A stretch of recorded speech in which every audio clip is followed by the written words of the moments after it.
Call the Undertaker.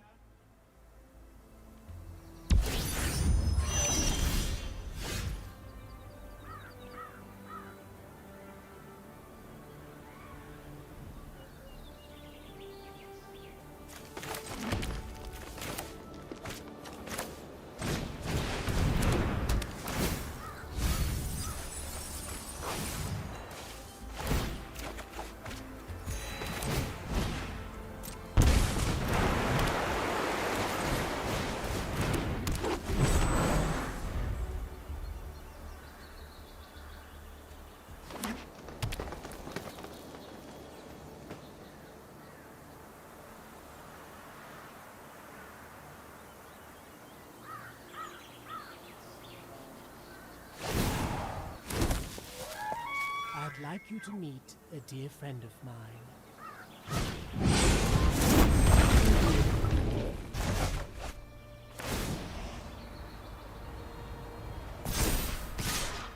Falling behind.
And this is just a warm-up.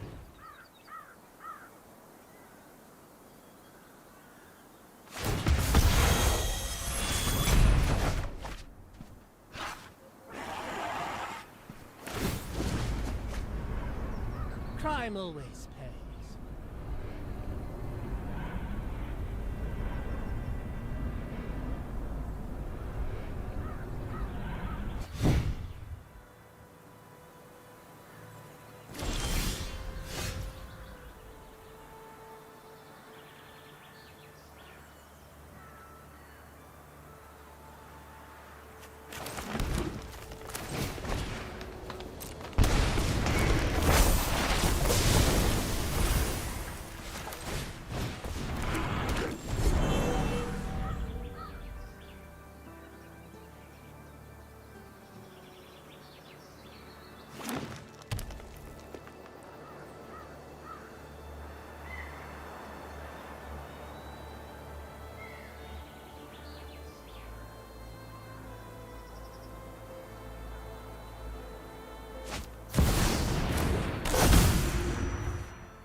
Call the Undertaker.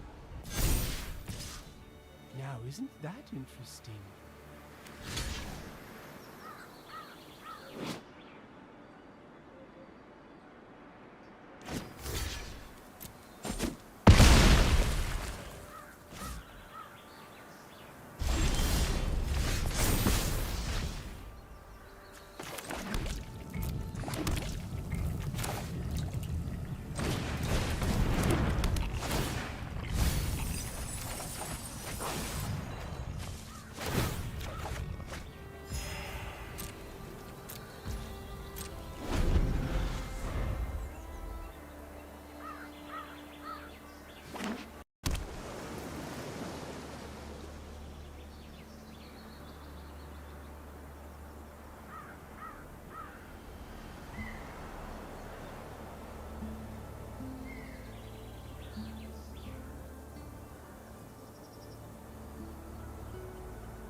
here's the plan.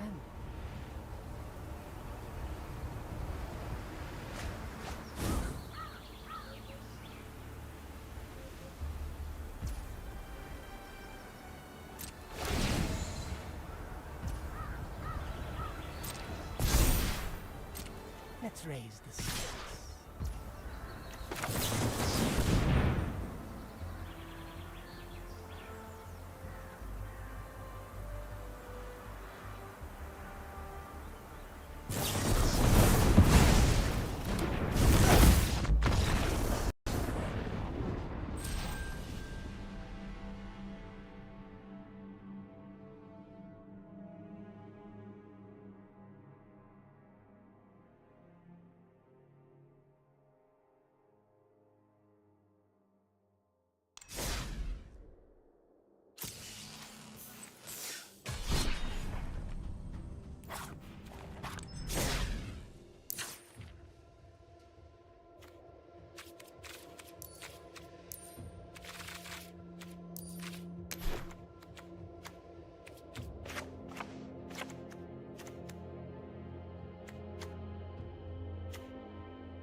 This video is sponsored by Card Kingdom. If you want Magic singles or sealed product, use my link in the description.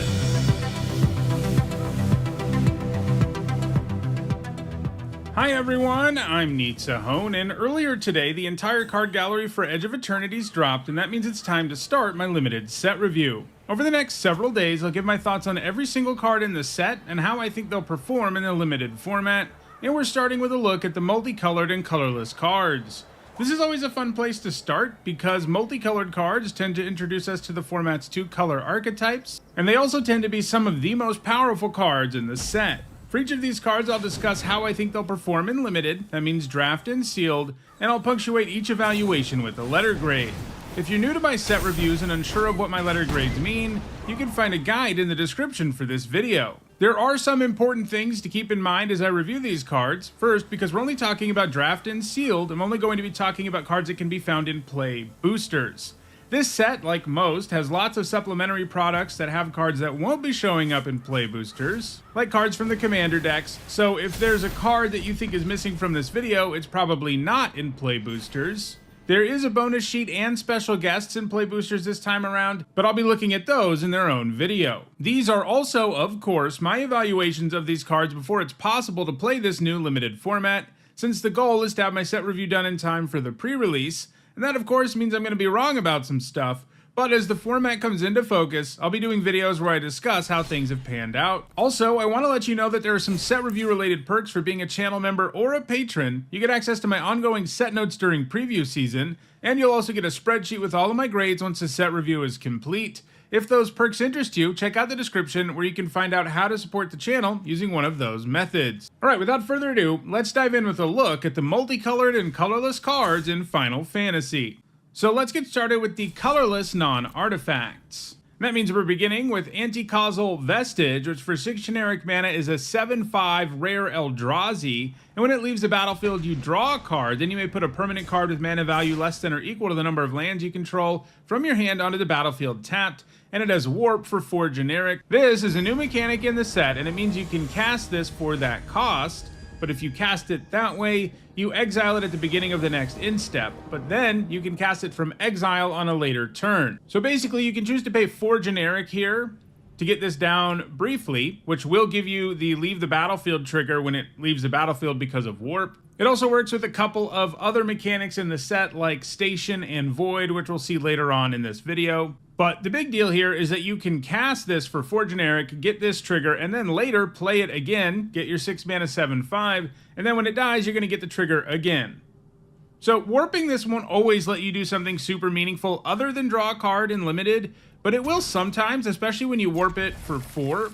This looks really good to me overall, so a lot of the time you don't have a card in your hand to put into play with this kind of effect, But because this also draws you a card, it increases the chances of that happening. And if you really do warp this on turn 4, there's a pretty good chance you end up getting to draw a card and put a creature of some kind on the battlefield. It's a little less likely that you'll actually take advantage of the trigger when you cast it later, but if the card you draw with the trigger happens to be a creature or something else meaningful, you can put it directly on the battlefield. And it does this with lands too. That's just not particularly exciting overall, especially on turn 6. But yeah, we have potential here for 3-for-1 value, because when things go right, you're going to get the trigger twice, and you get a 6-mana 7/5 body that your opponent can't really ignore. So this looks like a bomb to me. I'm giving it an A. Next up, it's Tezzeret, Cruel Captain, which for 3 generic is a legendary Planeswalker Tezzeret at Mythic Rare. Starts with 4 loyalty, and whenever an artifact you control enters, you put a loyalty counter on Tezzeret. He's got a 0 that untaps target artifact or creature. If it's an artifact creature, put a +1/+1 counter on it. He's got a -3 that says search your library for an artifact card with mana value 1 or less, reveal it, put it into your hand, and then shuffle. And he has a -7 that gives you an emblem with, at the beginning of combat on your turn, put 3 +1/+1 counters on target artifact you control. If it's not a creature, it becomes a 0/0 robot artifact creature. Being able to raise his loyalty just by playing artifacts is nice, and it also means that his -3 kind of gives you back a loyalty since you grab an artifact. He's also really cheap and really easy to cast, but I do think he has some problems in Limited, including the fact that he doesn't really have a removal mode, has only a kind of narrow way to protect himself by untapping something, and his -3 is highly restrictive. A lot of Limited decks aren't going to have very many targets for it. This set definitely has artifacts, but overall, Tezzeret doesn't feel like a Planeswalker that's going to go wild in Limited. His effects are too small and not good at helping him stay around or impact the board in a super meaningful way. He definitely needs a build-around grade, because I think he just won't be good in your typical deck in the format. He'll be like a D. I mean, most decks in the format will have enough artifacts that he's not an F, but if you had like 10 or more artifacts, I could see him reaching the B- level. Next up, it's Alfariel, Dreaming Acolyte, which for 1 generic, a blue and a black, is a 2/3 legendary human cleric at uncommon. When it enters, you draw 2 cards and discard 2 cards unless you discard an artifact card, and during your turn, it has Death Touch. So even without the artifact clause, I'm in on a 3-mana 2/3 that loots twice. That lets you dig deeper into your deck and see lots of cards while also loading the graveyard for value, which is what the blue-black deck wants to be doing in the format. And he's almost always going to be a relevant attacker too because of Death Touch. I'm giving it a B-. Next up, it's Biomechan Engineer, which for a green and a blue is a 2/2 Insect Artificer at uncommon. When it enters, you create a Lander token. This is a new type of token in the set. It's an artifact with 2 generic, tap, sacrifice. Search your library for a basic land card, put it on the battlefield tapped, and then shuffled. And you can pay 8 generic and draw 2 cards and create a 2/2 colorless robot artifact creature token. So I'm already really in on a 2-mana 2/2 that makes a Lander token when it enters. These Lander tokens are going to be pretty good. When's the last time we saw an artifact token that didn't end up being a really great part of whatever Limited format it was a part of? And this isn't going to be one that flops because it just does so much stuff. This format cares about artifacts. This format has landfall in it. This format has sacrifice decks. So it's going to overlap into synergy, in addition to the fact that just having one of these tokens, which generates mana, ramps your mana, and fixes your mana, that's already pretty good, but it's going to be even better because of some stuff going on in the set. So this helps you ramp and fix your mana while helping you with other synergies with that Lander token, and then later in the game, you're going to have enough mana, at least in the extreme late game, thanks to Landers and stuff, to use this activated ability, which activating once is often the kind of thing that can just win you a really long game of Magic. So this delivers a ton of value. I'm starting it at a B+, and like, I wouldn't be shocked if it's an A- level uncommon. Next up, it's Biotech Specialist, which for a red and a green is a 1/3 Insect Scientist at rare. When it enters, you create a Lander token, and whenever you sacrifice an artifact, this creature deals 2 damage to target opponent. So another good 2-drop, 2-mana 1/3 that gives you a Lander, and in this case, you get to use those Landers to generate more than just value for your mana base and stuff, because every time you sacrifice one, you get to do 2 to your opponent. Works with other artifacts too, so this delivers a lot of value up front and has an effect that can grind out some wins, giving it a B+. Next up, it's Cosmogoyf, which for a red and a green is a rare elemental Lurgoyf. and its power is equal to the number of cards you own in exile, and its toughness is equal to that number plus 1. So the absolute ceiling here is a big vanilla creature, and you have to do some work to make it even reach that ceiling. And by the time you can play this and have it actually be big, it's not going to be that relevant because there will be other big creatures around. It's also an awkward non-bow with the warp mechanic because you ultimately end up casting your warp cards from exile, which will shrink Cosmogoyf. So this is going to be a really inefficient creature early, and then by the time it's big, if it ever gets big, it's not going to be that impressive. I think it's just an F. It's going to be a card that has a minimal impact on the game more often than not.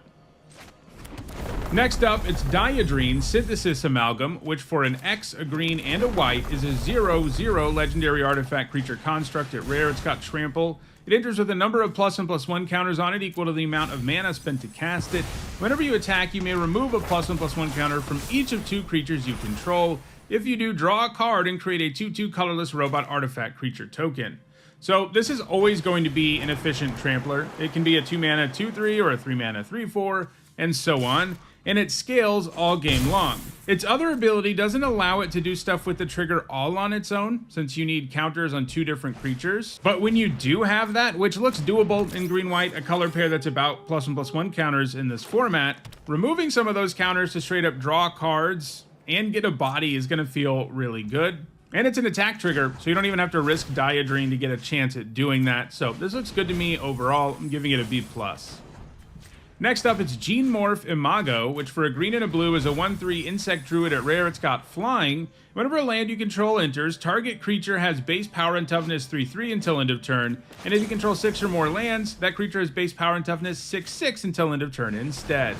So if nothing else, this can buff itself with landfall, meaning if you play this on 2 and then play a land drop on the next turn, which is highly likely, this is going to feel like a 2 mana 3/3 flyer, and that's pretty good. It's going to do a lot of damage in the early game, and because this landfall trigger gets better late, by the time you reach a point in the game where a 3/3 is no longer that exciting, you can just start making things into 6/6s. And oftentimes the Imago is going to be the best thing to buff because of its flying, but you can use it on other stuff too that might have other abilities that make it even better when you change its stats. So this looks really good to me, giving it a B+.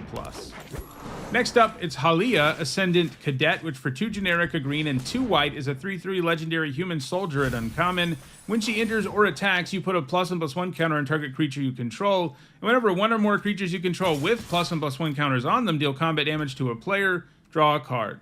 So a 5 mana 3/3, especially with 2 white pips in the cost, is pretty bad. But her enters or attacks trigger does result in you getting something out of her when she comes down, especially if you put the counter somewhere else, which I recommend in most cases, and she can keep on delivering value thereafter. Her combat damage trigger will be available for you the turn she comes down a decent chunk of the time too, since you can put that counter on something else. Like if you put it on a flyer or something else you know can get in, it's going to feel really good because you get to draw a card right away. So she has a pretty bad baseline, but she can snowball value pretty impressively. I'm giving her a B-.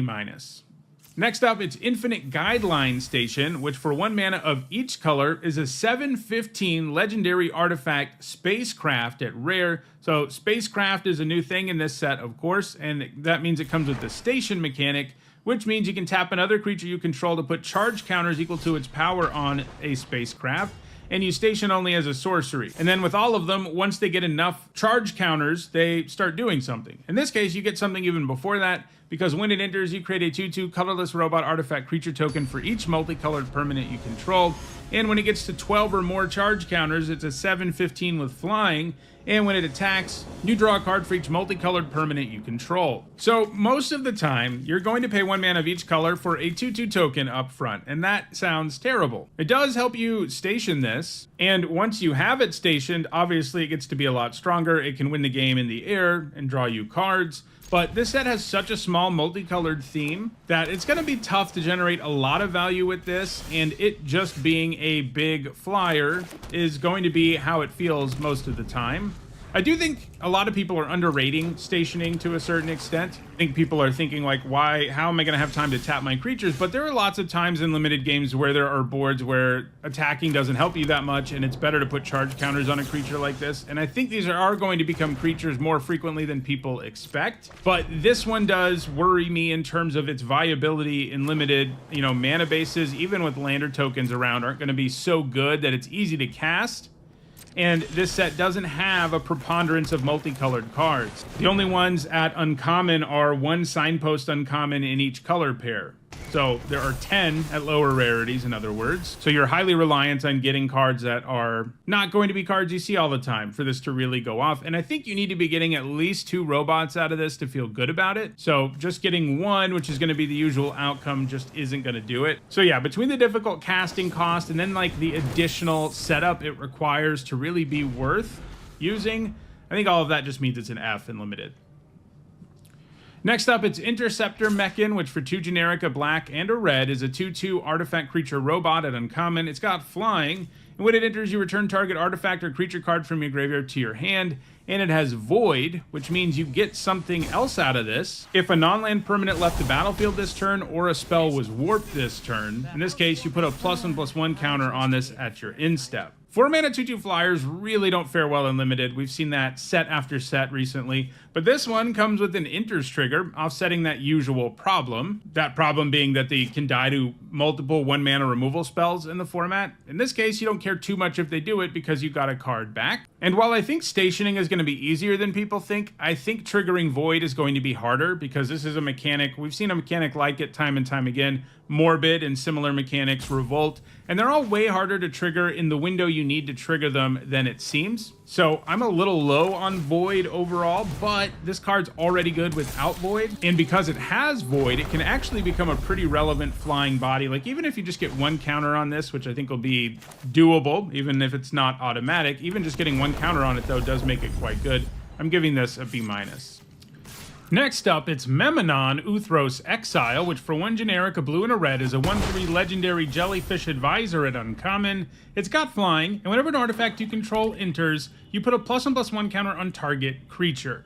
So the baseline here is pretty rough as a 3 mana 1/3, but at least it has more than 2 toughness. And the fact that this counts artifacts entering means it includes basically all the tokens in the format. Lander tokens, drone tokens, robot tokens, and this set has lots of artifacts in general, so I imagine this is going to spit out tons of counters. We can put them on Memnon if that's best. It does have flying, so sometimes it will be. Even just getting 1 counter out of this will feel like you're getting a good deal, and you'll often be able to get a lot more. So I think this looks like a strong signpost uncommon. I'm giving it a B-.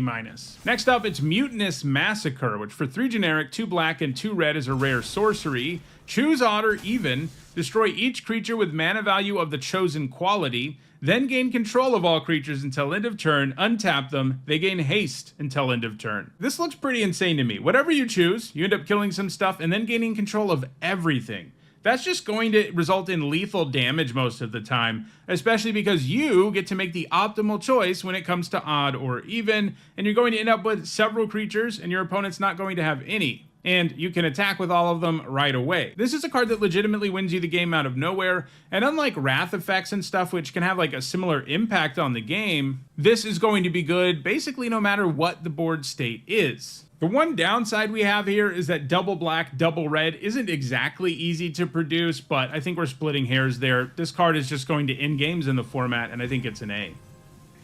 Next up, it's Pinnacle Emissary, which for 1 generic, a blue, and a red is a 3/3 artifact creature robot at rare. Whenever you cast an artifact spell, create a 1/1 colorless drone artifact creature token with flying, and this token can only block creatures with flying, and it has Warp for a blue-red hybrid mana. So this is a great payoff for casting artifacts. And Warp means you can more effectively find windows where you can cast it and generate value with it immediately, since you'll have significant mana left over when you do Warp it. And even without Warp, this would be a powerful engine in a set with this many artifacts. Even just getting 1 token out of this is going to feel like you're getting a great deal, and if you can do more than that, it's insane. I think this reaches into the lower bomb range. I'm giving it an A-.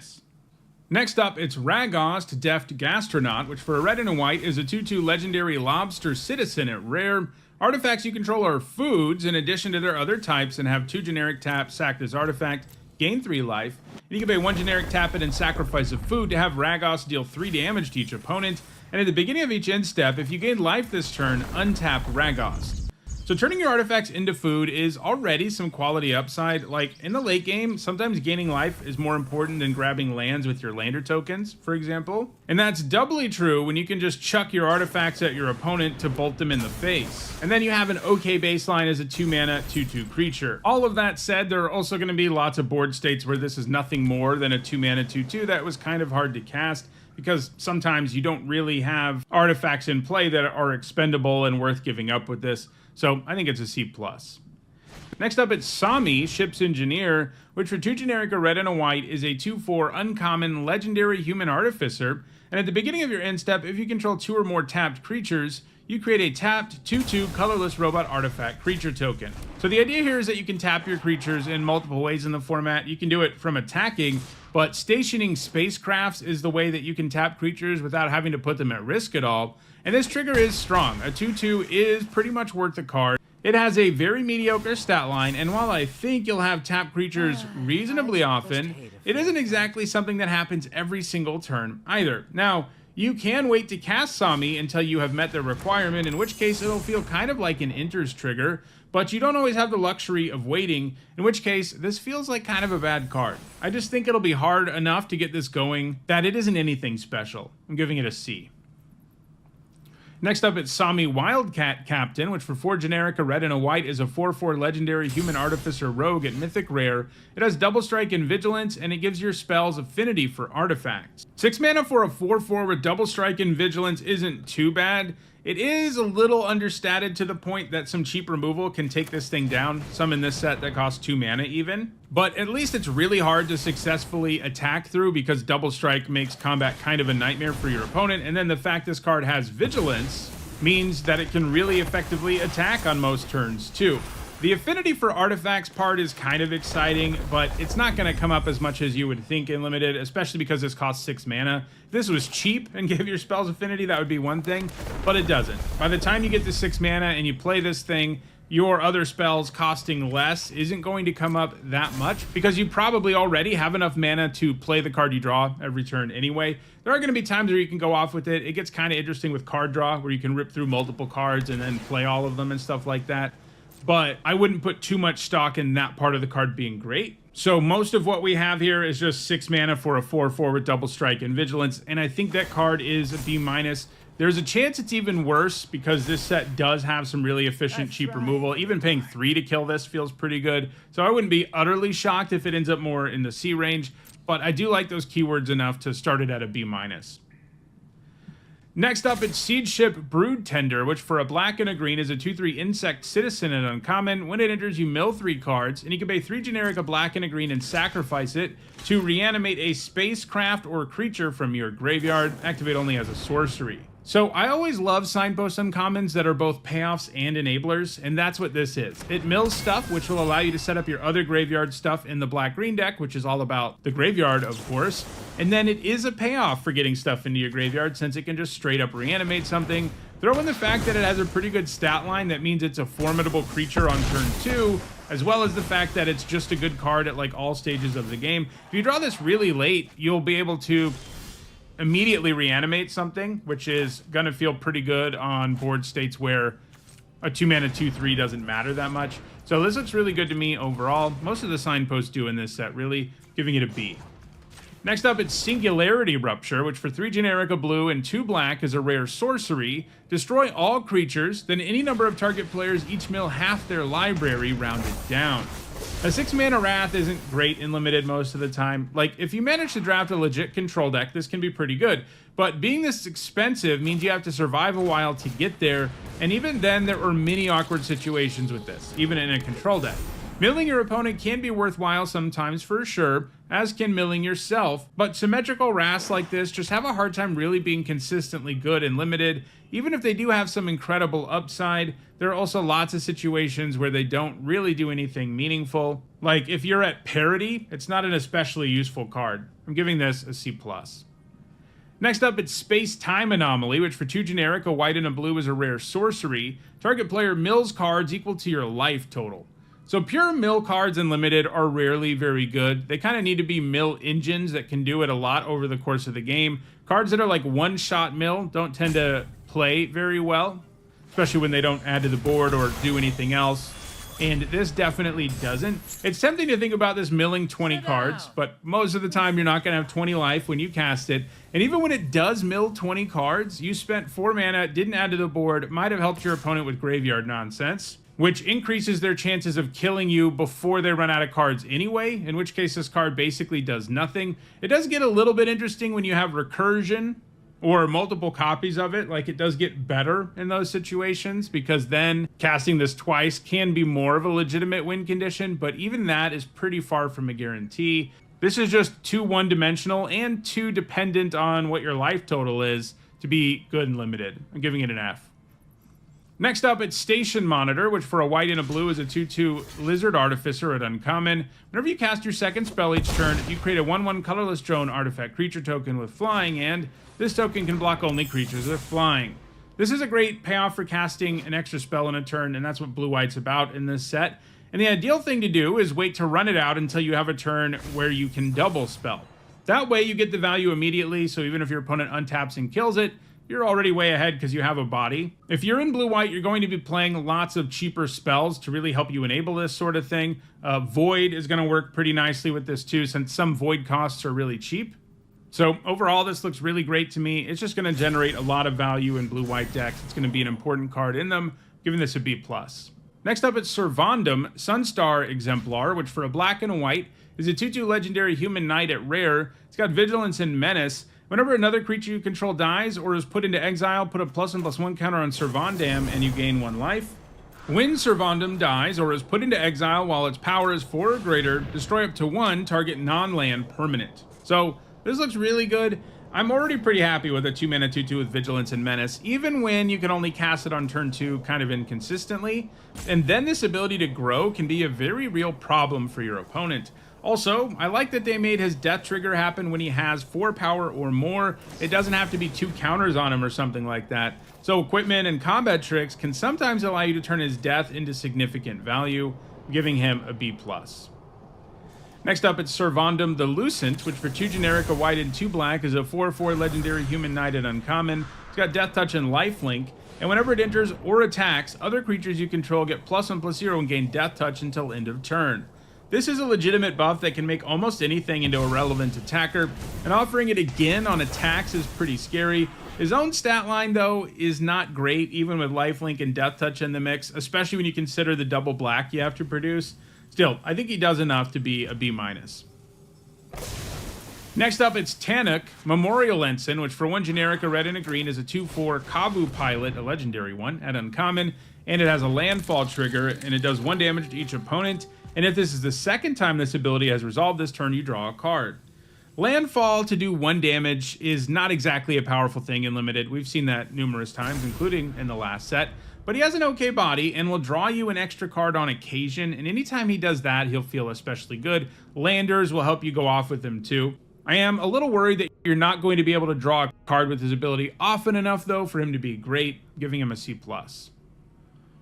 All right, let's move to artifacts now, starting with All Fate's Scroll, which for 3 generic is an uncommon artifact that can tap for 1 mana of any color, and you can pay 7 generic and tap it and sacrifice it to draw X cards, where X is the number of differently named lands you control. So in most sets, a 3 mana rock that taps for mana of any color is bad, because it doesn't add to the board, it doesn't feel great to not add to the board on turn 3, nor is it a very good top deck. Like, you have to get one of these at the exact right time, or be in a slow enough format that playing it on 3 doesn't hurt you.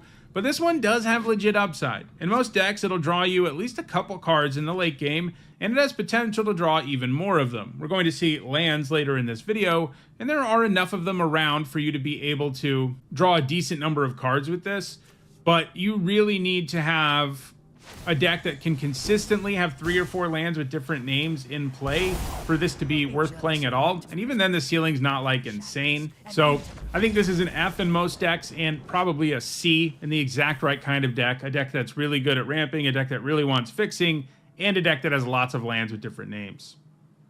Next up, it's Bygone Colossus, which for 9 generic mana is a 9/9 robot giant at uncommon and artifact creature, and it is warped for 3 generic. So warping this is largely meaningless. There are a few things you can do. You can trigger artifact payoffs. The most notable thing you can do with this is that you can use it to station something. So put 9 charge counters on something. And that sounds exciting, but I'm not that into it at all, really. Mostly because it's just all in on doing that. Is using up an entire card for the sake of stationing something worth it?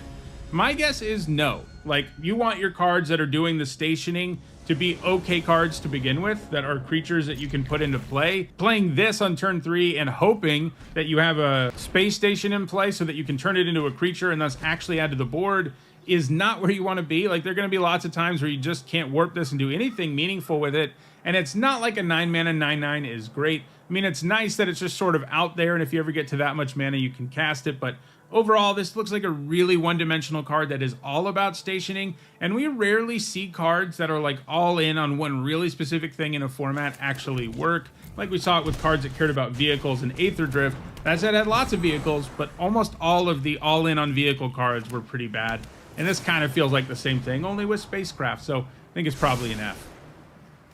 Next up, it's Chrome Companion, which for 2 generic is a 2/1 artifact creature dog at common. When it becomes tapped, you gain a life, and you can pay 2 generic and tap it to put target card from a graveyard on the bottom of its owner's library. So this has really mediocre stats, a very small effect for tapping it, and an effect that is really inefficient at hitting on the graveyard, or helping you recycle your cards.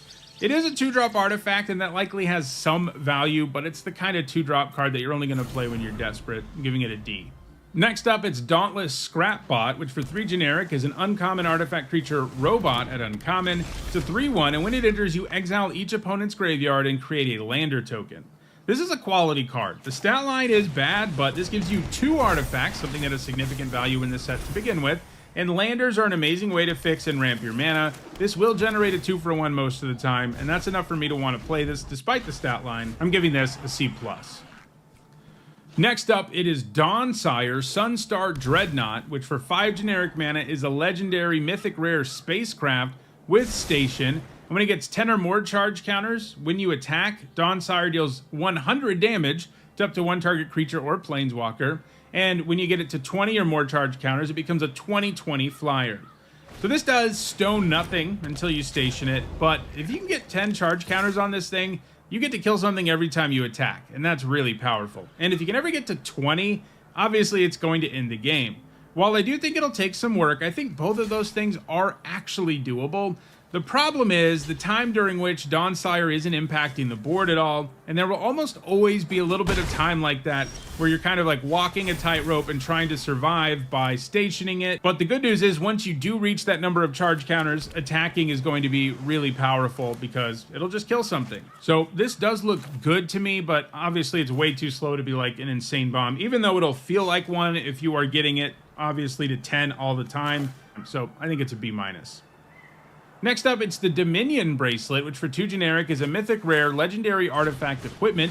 The equipped creature gets +1/+1 and has 15 generic mana. Exile the Dominion Bracelet. You control target opponent during their next turn. This ability costs X less to activate, where X is this creature's power. Activate only as a sorcery, and it has equipped for 1 generic. This card's really interesting. 2 mana to play and 1 to equip for +1/+1 is already a kind of passable equipment in a set that cares about artifacts. It's not great, but that's the baseline, and this has a somewhat accessible ability that lets you steal your opponent's turn, and that ability is incredibly strong. You can make all of your opponent's creatures make ugly attacks, point their removal at their own creatures, and just generally wreak havoc, and because this doesn't do stone nothing up until that point, I think this ends up being a quality card. You do need to have some ways to buff creatures, or at least a couple of like 6/6s, but having a mediocre equipment that can turn into a game-breaking effect in the late game sounds pretty good to me. I'm giving it a B-. Next up, it's the Instone, which for 7 generic is a mythic rare legendary artifact. Whenever you play a land or cast a spell, draw a card. At the beginning of your end step, your life total becomes half your starting life total rounded up. So if you untap with this in play, it's likely to let you do a whole lot of stuff, since you get to draw a card when you do pretty much anything. Except that if you make a land drop and then draw another land, your turn's pretty much over. So The other ability is interesting because if you have more than 10 life, it's going to make you lose life. But if you have less, it's going to gain you life. So where does that leave this card? Well, I think it's not very good in limited. It's 7 generic mana. It doesn't add to the board. If you are allowed to untap with it, there's a chance you go off, but it's far from guaranteed. And if you're having to lower your life total to play this, especially, it's not going to feel very good. If you draw it when you're really low on life, that effect is going to feel pretty good, but that's too narrow of a situation. So overall, I think this is just an F in limited. Next up, it's the Eternity Elevator, which for 5 generic is a rare legendary artifact spacecraft. It can tap for 3 colorless, and if it has 20 or more charge counters on it, you add X mana of any one color where X is the number of charge counters on the Eternity Elevator. So this is a super expensive mana rock, albeit one that does give you a huge mana boost. Problem is, one can't always take advantage of that in limited, and it has super diminishing returns, and this card never does anything to actually impact the board, which is always a problem for a 5 mana card. Like this, Spacecraft never ever turns into a creature, unlike most of the others.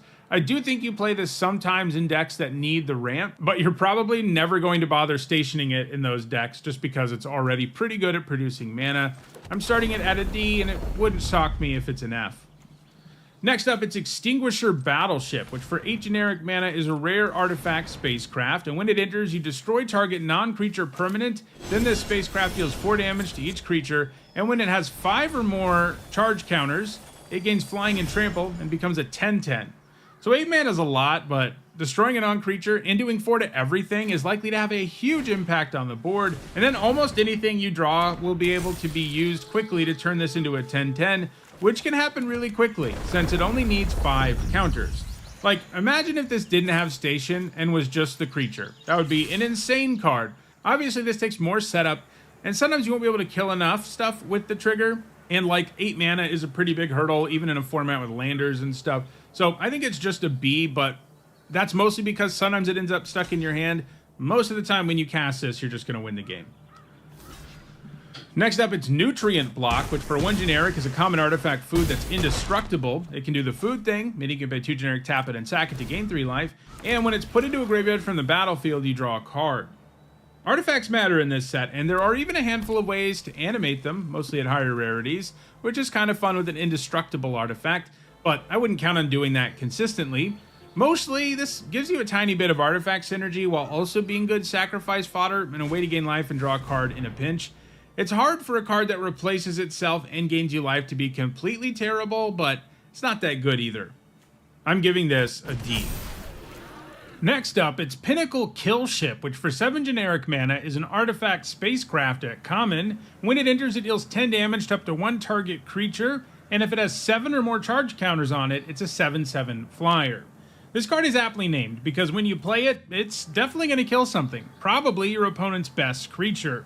A 7 mana 7/7 flyer that kills another creature when it enters would be an absolutely incredible card, and this is obviously several steps below that because it takes some work for it to become a creature, and even if you can make it a creature right away, you do have to tap down some other things to do it. But I still think this looks like a quality card, one that most decks in the format, except for maybe the most aggressive, are going to feel fine about playing. I mean, it generates a 2-for-1, even though it may be a clunky one. It does give you one of those, and it's an artifact in a set where that matters, and a spacecraft in a set where that matters. So I think this ends up being a C+, and honestly, I could see it going a little higher.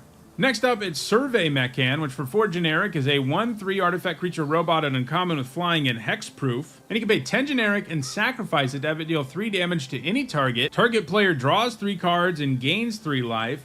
This ability costs X less to cast, where X is a number of differently named lands you control.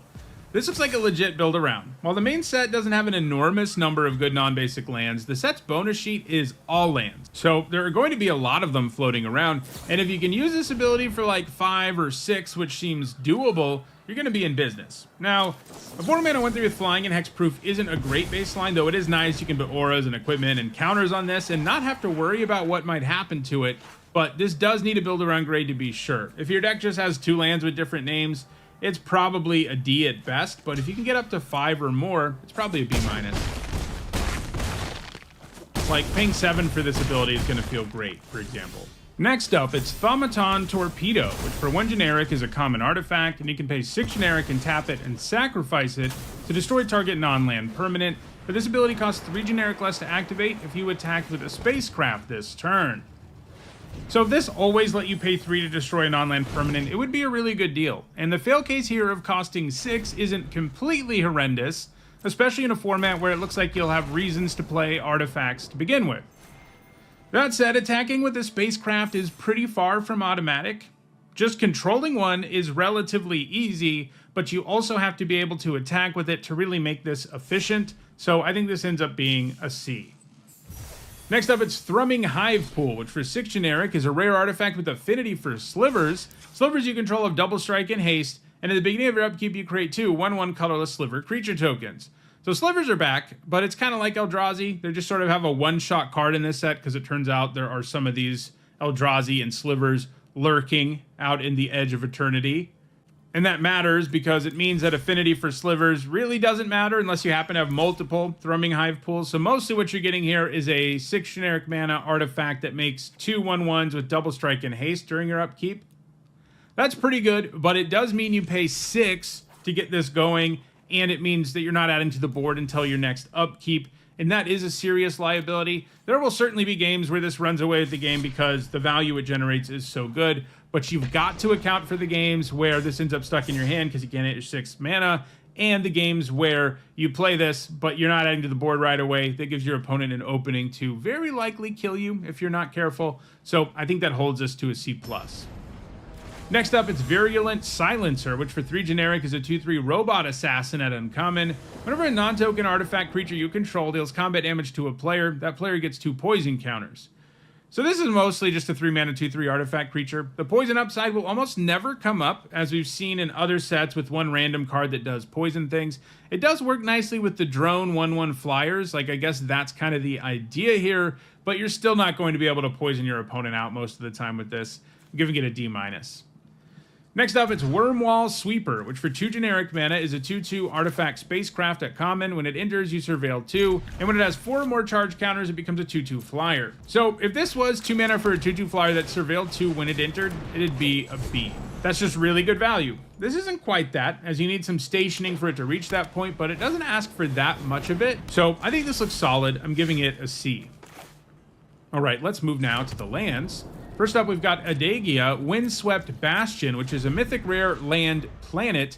It enters tapped, it can tap for white, and these planet lands at mythic rare all also have station. And when this one gets 12 or more charge counters, you can pay 3 generic and a white and tap it to create a token that's a copy of target artifact or enchantment you control, except it's legendary. Activate only as a sorcery. This activated ability has some serious value in the later stages of the game, and it will definitely be able to make sure you continue to add to the board to pressure your opponent, something that feels pretty good when you're in top deck mode. Most decks will just have enough artifacts and enchantments to make use of this, so it's worth the downside of entering tapped. So I think this looks like a B-. You know, you're not always going to be able to station it, but the fail case is still a land, and you need those, and it doesn't really take up a real slot in your deck, and yet it's a land that can turn into a pretty legitimate win condition in the later stages of the game. We've also got 5 of the shock lands in this set, like Breeding Pool here, which is a rare land forest island, meaning you can tap for green or blue, and when it enters, you may pay 2 life, and if you don't, it enters tapped. That's how all of them work. They all have 2 land types, meaning they can tap for either of those colors, and then you can choose to shock yourself or have it entered tapped when it enters. So these always provide great fixing. You're always happy to play them, whether they are in your primary color or helping you splash. I'm giving this a B-. Next up, it's Command Bridge, which is a common land that enters tapped, and when it enters, you sacrifice it unless you tap an untapped permanent you control, and you can tap it to add 1 mana of any color. Both entering tapped and requiring you to tap a permanent is a pretty real bummer, but it's possible for some stuff in like red-white to take advantage of actually tapping something, and it gives you mana of any color, and it's flexible about what you can tap at least, but it does look like it's clunky enough that it's not like amazing fixing, but it's certainly solid, giving it a C.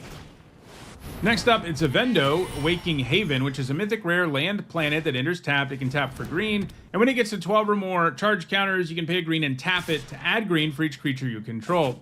So this becomes Gaia's Cradle when you get enough counters on it. But part of what makes Gaia's Cradle really good is that you can play it early and produce multiple mana with it, right? That's not the case here. You're going to play this early, it's going to intertap, and you're going to use windows when you can, I guess, to put counters on this. But then, by that stage of the game, being able to produce a ton of mana is a lot less likely to matter. I think this is going to feel like a forest with downside, more often than it feels like a forest with upside, giving it a D. Next up, it's Caveron Memorial World, which is a mythic rare land planet that enters tapped, can tap for red, and when it gets to 12 or more charge counters, you can pay 1 generic and a red, tap it, and sack a land to create a 2/2 colorless robot artifact creature token. Then creatures you control get +1/+0 and get haste until end of turn. So this one looks really great to me. That activated ability is great in the later stage of the game when you're going to be at a point where you can actually get enough counters on this. Adding a body to the board and buffing everything, obviously that means the robot itself can attack as a 3/2. Like, that's an effect that can win the game in a single activation. And even when it's not doing that, the fact that you can give up lands to put bodies on the board is going to feel pretty good. So this one looks great to me. It's a value engine that can win the game, in addition to just being a land that is useful early because it's a land, giving it a B+. Next, it's Secluded Starforge, which is a rare land that can tap for colorless. You can pay 2 generic and tap it, and tap X untapped artifacts you control, and target creature gets +X/+0 until end of turn, activate only as a sorcery, and you can pay 5 generic and tap it to make a 2/2 colorless robot artifact creature token. I think this is a solid utility land, especially because of the ability to make creature tokens. The ability to buff power is a lot more finicky and a lot more risky because it asks you to do so much stuff, and if you don't have a creature that can get in or attack a lot better, it's not going to be worth it a lot of the time. But the fact that this can just churn out tokens in the later game after producing much needed mana for you in the early game is pretty good. When you look at a land in Limited that only produces colorless, you always have to judge whether or not they do more harm than good since they're so bad for your mana base. But I think this one does enough to make the cut in most decks, especially artifact ones, giving it a C+. Next up, it's Suzur Sukundi Void Altar, a mythic rare land planet that enters tapped. It can tap for black, and when it gets 12 or more charge counters, you can pay 1 generic and a black and tap it and pay 2 life and sacrifice a creature to draw cards equal to the sacrificed creature's power. Activate only as a sorcery. So this is another nice activated ability. It doesn't add to the board the way the red planet does. In fact, it subtracts from it, but it can draw you a significant number of cards, and I think that's going to be pretty good value late, giving it a B-. Next, it's Uthros Titanic God Core, which is a mythic rare land planet that enters tapped. It can tap for blue, and when it gets 12 or more charge counters, you can pay a blue and tap it to add blue for each artifact you control. So we saw one that is Gaia's Cradle once you station it, and this one is Tolarian Academy, more or less, when you station it, but it has the same problem. The Academy is really good because you can play it early and produce a bunch of mana with it and ramp in a really effective way. By the time you can actually use this, all of that mana doesn't really matter. So this one is another one that's going to feel like an island with downside more often than an island with upside. So I think it's a D.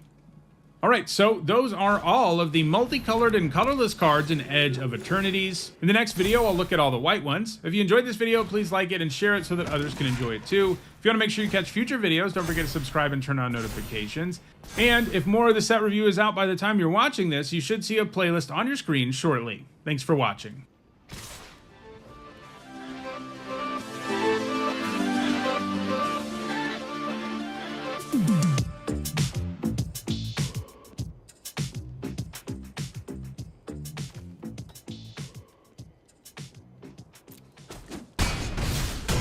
This video is sponsored by Card Kingdom. If you want Magic singles or sealed product, use my link in the description.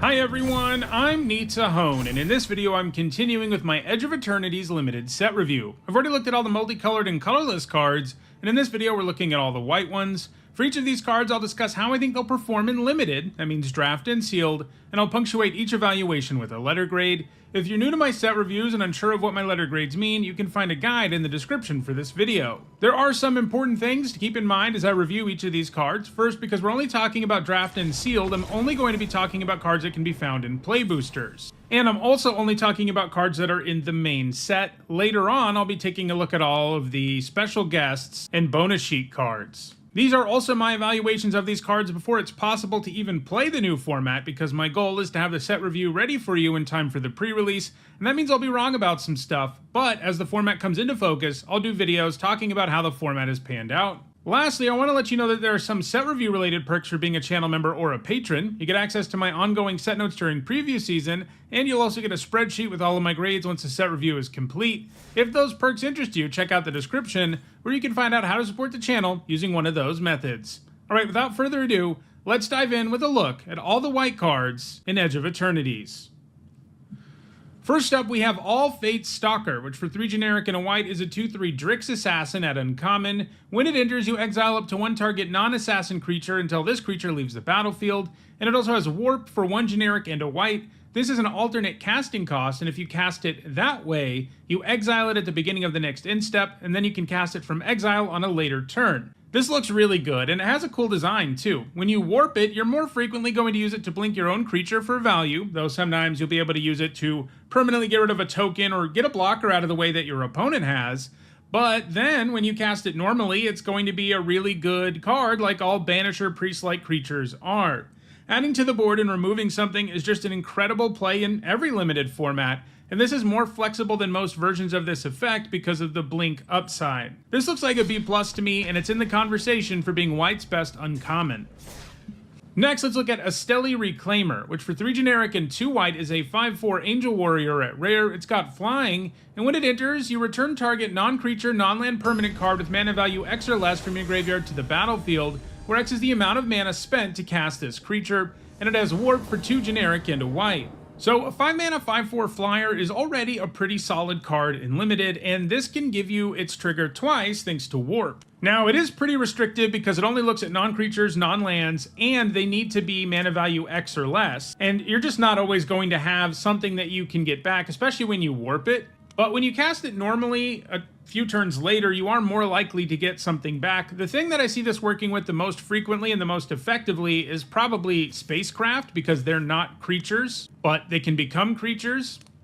But the fact is, you're not going to have that many things you can get back with this ability, so a lot of what you're getting is just a 5 mana 5/4 flyer. It is worth remembering that Warp works nicely with Spacecraft in general, because that means you can warp this into play and tap it to put 5 charge counters on one of your Spacecraft, which is going to help it become a creature more quickly. This looks like a pretty good card to me, but it's not a bomb or anything. I'm giving it a B. Next up, it's Auxiliary Boosters, which for 4 generic and a white is a common artifact equipment. When it enters, you create a 2/2 colorless robot artifact creature token and attach this equipment to it. The equipped creature gets +1/+2 and has flying, and this has equipped for 3 generic. The baseline here is a 5 mana 3/4 flyer that gives you 2 artifacts, and that's a pretty solid card in this format. With an equip cost of 3, it won't even feel terrible to equip this to other stuff either later in the game, as it's a buff that can make a significant difference. This looks like a pretty nice common for white. It just does a lot of little stuff that I think adds up to a quality card, giving it a C+. Next up, it's Banishing Light, which for 2 generic and a white is a common enchantment, and when it enters, you exile target non-land permanent an opponent controls until this enchantment leaves the battlefield. So this is a card that is always good removal because it can hit any non-land permanent.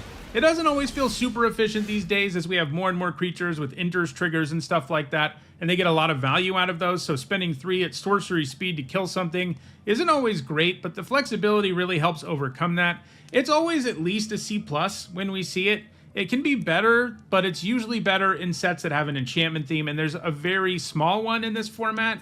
Not really enough of one for it to get like a big bump, and I think it falls a little short of being premium just because it's a lot clunkier these days than it used to be, giving it a C+.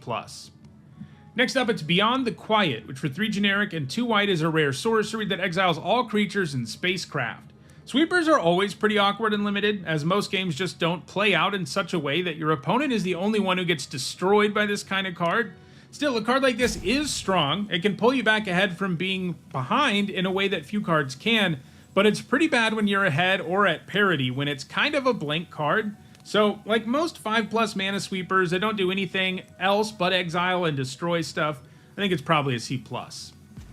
Next up, it's Bright Spear Zealot, which for 2 generic and a white is a 2/4 human soldier at common. It's got vigilance, and it gets +2/+0 as long as you've cast 2 or more spells this turn. A 3 mana 2/4 with vigilance is honestly a pretty solid card, and this will sometimes be a more impressive 4/4, and you'll be able to do that at instant speed on occasion, which is pretty sweet. It does have a couple of weird things going on in this set with regard to Spacecraft. One of them is that the red-white theme is about having tapped creatures, And you can do that by stationing spacecraft, but you can also do it by attacking. This guy can't because he has Vigilance. So it's a little bit of a non-bo with cards that pay you off for having tapped stuff, except that it's also good with spacecraft because you can attack with it and then also station in the same turn, which not that many cards in the set can do. So this looks like a nice common to me, giving it a C+. Next up, it's Cosmogrand Zenith, which for 2 generic and a white is a 2/4 human soldier at Mythic Rare. Whenever you cast your second spell each turn, choose one, create 2 1/1 white human soldier creature tokens, or put a +1/+1 counter on each creature you control. These triggers are both amazing. You'll make the tokens when you need bodies, and if you've already gone wide, you'll be thrilled with the counters. Double spelling is far from automatic, but cheap warp costs in this set do make it easier than it would be in most, and just waiting until you have a turn where you can play this and a second spell can ensure you get amazing value right away, so even if your opponent untaps and kills Cosmogrand Zenith, you're already ahead, and if they don't kill it, you can usually snowball your way to victory. Throw in the solid stats, and I think we have a card that will help you run away with a lot of games and deliver you good fail case value too, giving it an A-. Next up, it's Dawnstrike Vanguard, which for 5 generic and a white is a 4/5 human knight at uncommon. It's got lifelink, and at the beginning of your end step, if you control 2 or more tapped creatures, put a +1/+1 counter on each creature you control other than this creature. So here is one of those payouts for having tapped creatures. And it's a pretty strong one. Buffing your entire board except for this permanently is a big deal. And on turns where you can cast this and almost make this feel like an interest trigger, it's going to feel pretty insane. But there are going to be times where you can't do it, and when this is just a 6 mana 4/5 lifelink, it isn't very impressive, but the set is set up in such a way that it's very possible to trigger this once, and even just triggering it once is going to be very powerful and make you feel pretty good about things. And putting those counters on your creatures means it's more likely you can attack effectively with them and trigger it again on the next turn. So overall, I think this does deliver the kind of value you need out of a 6 mana card. It's not going to do it consistently enough to be great, but I do think it's a C+. Next up, it's Dockworker Drone, which for 1 generic and a white is a 1/1 artifact creature robot at common. It enters with a +1/+1 counter on it, and when it dies, you put its counters on target creature you control. This is a solid 2-drop. It works nicely in the +1/+1 counter decks, as well as the artifact decks, and sometimes you'll be able to do something sweet with the counters when it dies, giving it a C. Next up, it's Dual Sun Adepts, which for 2 generic and a white is a 2/2 human soldier at uncommon. It's got double strike, and you can pay 5 generic to give creatures you control +1/+1 until end of turn. The 3 mana 2/2 stat line can be rough, because removal for 1 mana can often take these things down, and there is more than one way to do that at common and uncommon in this format. And that is a big risk, but I think the reward is worth it in this case. A 3 mana 2/2 double striker is at least pretty good at blocking. Like, your opponent can't attack into this 3 mana 2/2 like they can most.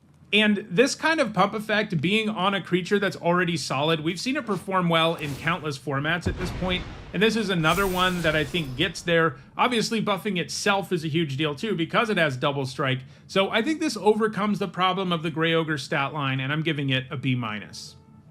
Next up, it's Dual Sun Technique, which for 1 generic and a white is an uncommon instant. Target creature you control gains double strike until end of turn. If it had a +1/+1 counter on it, draw a card.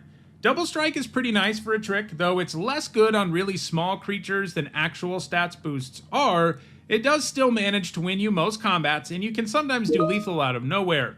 The times where you draw a card with this will feel completely absurd because it probably means you get a 2-for-1, but this also isn't the kind of trick that's useful against removal in any way, shape, or form, and that limits how great it can be in Limited. I'm giving it a C. Next up, it's Emergency Eject, which for 2 generic and a white is an uncommon instant. It says destroy target non-land permanent. Its controller creates a lander token. This is an artifact with 2 generic, tap, sacrifice this token, and search your library for a basic land, put it onto the battlefield tapped, and then shuffle. So white actually has 2 flexible non-land removal spells in this set between Banishing Light and this, which is interesting. This one's an instant, unlike Banishing Light, but it also gives your opponent a card back. Don't underestimate how significant that is, as you could help them fix and ramp their mana, help them with artifact synergies, help them with the void mechanic, the list goes on. These landers are really good, and giving your opponent one definitely isn't good. That said, it does become less of a problem later in the game, and hitting any non-land for 3 is definitely a big deal at instant speed. You do still kind of 2-for-1 yourself, but this is better than cards like Stroke of Midnight, which give your opponent a 1/1 token instead, because at least you can get like a blocker out of the way and attack without having to worry about a new token being in the way. So I think this is solid removal. It's definitely not great. Giving your opponent a lander is a massive downside, but I think it's a C because it can deal with so many things at instant speed. Next up, it's Exalted Sunborn, which for 3 generic and 2 white is a mythic rare angel wizard. It's a 4/5 with flying and lifelink, and if 1 or more tokens would be created under your control, twice that many of those tokens are created instead, and it has warp for 1 generic and a white. So this would be good even without warp, and that's good because warping it isn't going to be meaningful most of the time in limited, because you have to have the mana to warp, and then you need to make tokens in the same turn, and that's going to be hard to achieve. It's not impossible, but generally just playing a 5 mana 4/5 flying lifelink by the time you can warp this and put tokens into play is just going to be better than going the other route, because this stat line is really good. I think this is going to make more tokens once you play it on turn 5 and it does some damage, and then you get a couple of lander tokens or robot tokens or whatever later in the game. Mostly, though, this is a 5 mana 4/5 flying lifelink, which is a really good card, and occasionally it'll really go off. I'm giving it a B+. Next up, it's Exosuit Savior, which for 2 generic and a white is a 2/2 human soldier at common with flying. When it enters, you return up to 1 target permanent you control to its owner's hand. Windrake stat lines aren't great, and this kind of upside is often too narrow, especially at sorcery speed, to be worthwhile. There are some cute things you can do with it in this set, beyond the usual rebuying an enters trigger or whatever. Like, you can return something that's stationed, and then if you have the mana to cast it, you can cast it, and then station with it again. It also works with the void mechanic, but overall, this is a badly statted creature with too narrow of upside to be a card that makes the cut regularly, giving it a D+. Next up, it's Flight Deck Coordinator, which for 2 generic and a white is a 3/3 human soldier at common. At the beginning of your end step, if you control 2 or more tapped creatures, you gain 2 life. This has an okay stat line, but the you have stuff tap trigger here is fairly underwhelming. Triggering this kind of thing multiple times is likely to be challenging, and that's what you need to do for this card to really feel worth it.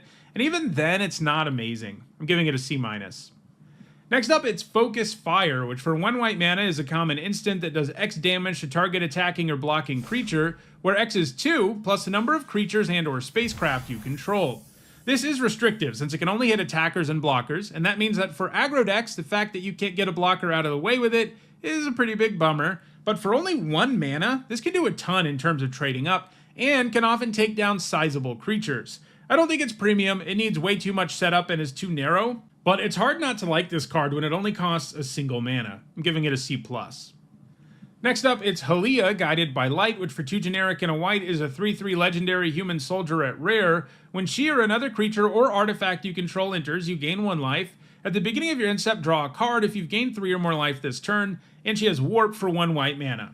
So even if she just had the first ability, she'd be a good card, as solid stats plus lots of incidental life gain is a good place to be. And she'll draw you a card every now and then. I wouldn't count on it a lot. It's not that easy to gain 3 life in a turn off of her triggers alone. You're going to need some other life gain around to really pull it off. And it's doable, but it does take some work. She's not the kind of life gain card draw engine that can do it all on her own. She's going to need a little bit of help. And the fact that you can warp her early and gain a bit of life and maybe even draw a card if you have the opening to do so is pretty sweet. I'm giving this a B. Next up, it's Hardlight Containment, which for 1 white mana is a rare enchantment aura with enchant artifact you control. When it enters, you exile target creature an opponent controls until this aura leaves the battlefield, and the enchanted permanent has ward 1.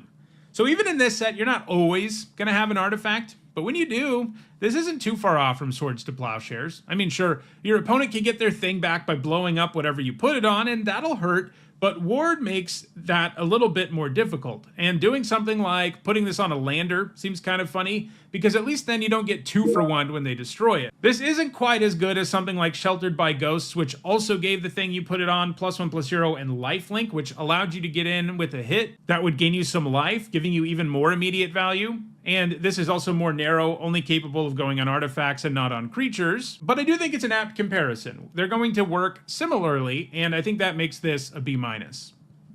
Next up, it's Honor, which for 1 white mana is an uncommon sorcery. You put a +1/+1 counter on target creature and draw a card. I think this is sneaky good. A counter isn't quite worth a card, but you end up paying 1 mana for significantly more than a card worth of value here, and it synergizes nicely with +1/+1 counter stuff in the set. Improving your board and drawing a card is a good feeling. It can help you double spell too. I'm giving this a C+. Next up, it's Honored Knight Captain, which for 1 generic and a white is a 1/1 human advisor knight at uncommon. When it enters, you create a 1/1 white human soldier creature token, and you can pay 4 generic and 2 white and sacrifice it to search your library for an equipment card, put it onto the battlefield, and then shuffle. I'm already signing up for a 2-mana 1/1 that makes another 1/1. We see that kind of card a lot, and it's always a good 2-drop. Good when you drop it on turn 2, but good at any other point in the game as well, because 2 bodies significantly alter how combat's going to go for your opponent on their next turn. So throw in the fact that you can cheat an equipment onto the battlefield and at instant speed, and you have a card that stays really relevant all game long, and one that has a great baseline. Searching up that 3/4 flyer equipment is going to be particularly nice, and a combo you see a lot because it's a common. I'm giving this a B-. Next up, it's Knight Luminary, which for 3 generic and a white is a 3/2 human knight at common, and when it enters, you create a 1/1 white human soldier creature token, and it has warp for 1 generic and a white. This is a pretty good common. I'm already in for this card without warp. It would be like a C if that's all it was, but with warp, well, you have a card that fills 2 separate slots on the curve and helps you go wide and gives you 3 total bodies. That sounds pretty good to me. I'm starting this at a C+, and I could see it going higher. Next up, it's a Lightstall Inquisitor, which for 1 white mana is a 2/1 Angel Wizard at rare. It's got Vigilance, and when it enters, each opponent exiles a card from their hand and may play that card for as long as it remains exiled. Each spell cast this way costs 1 generic more to cast, and each land played this way enters tapped.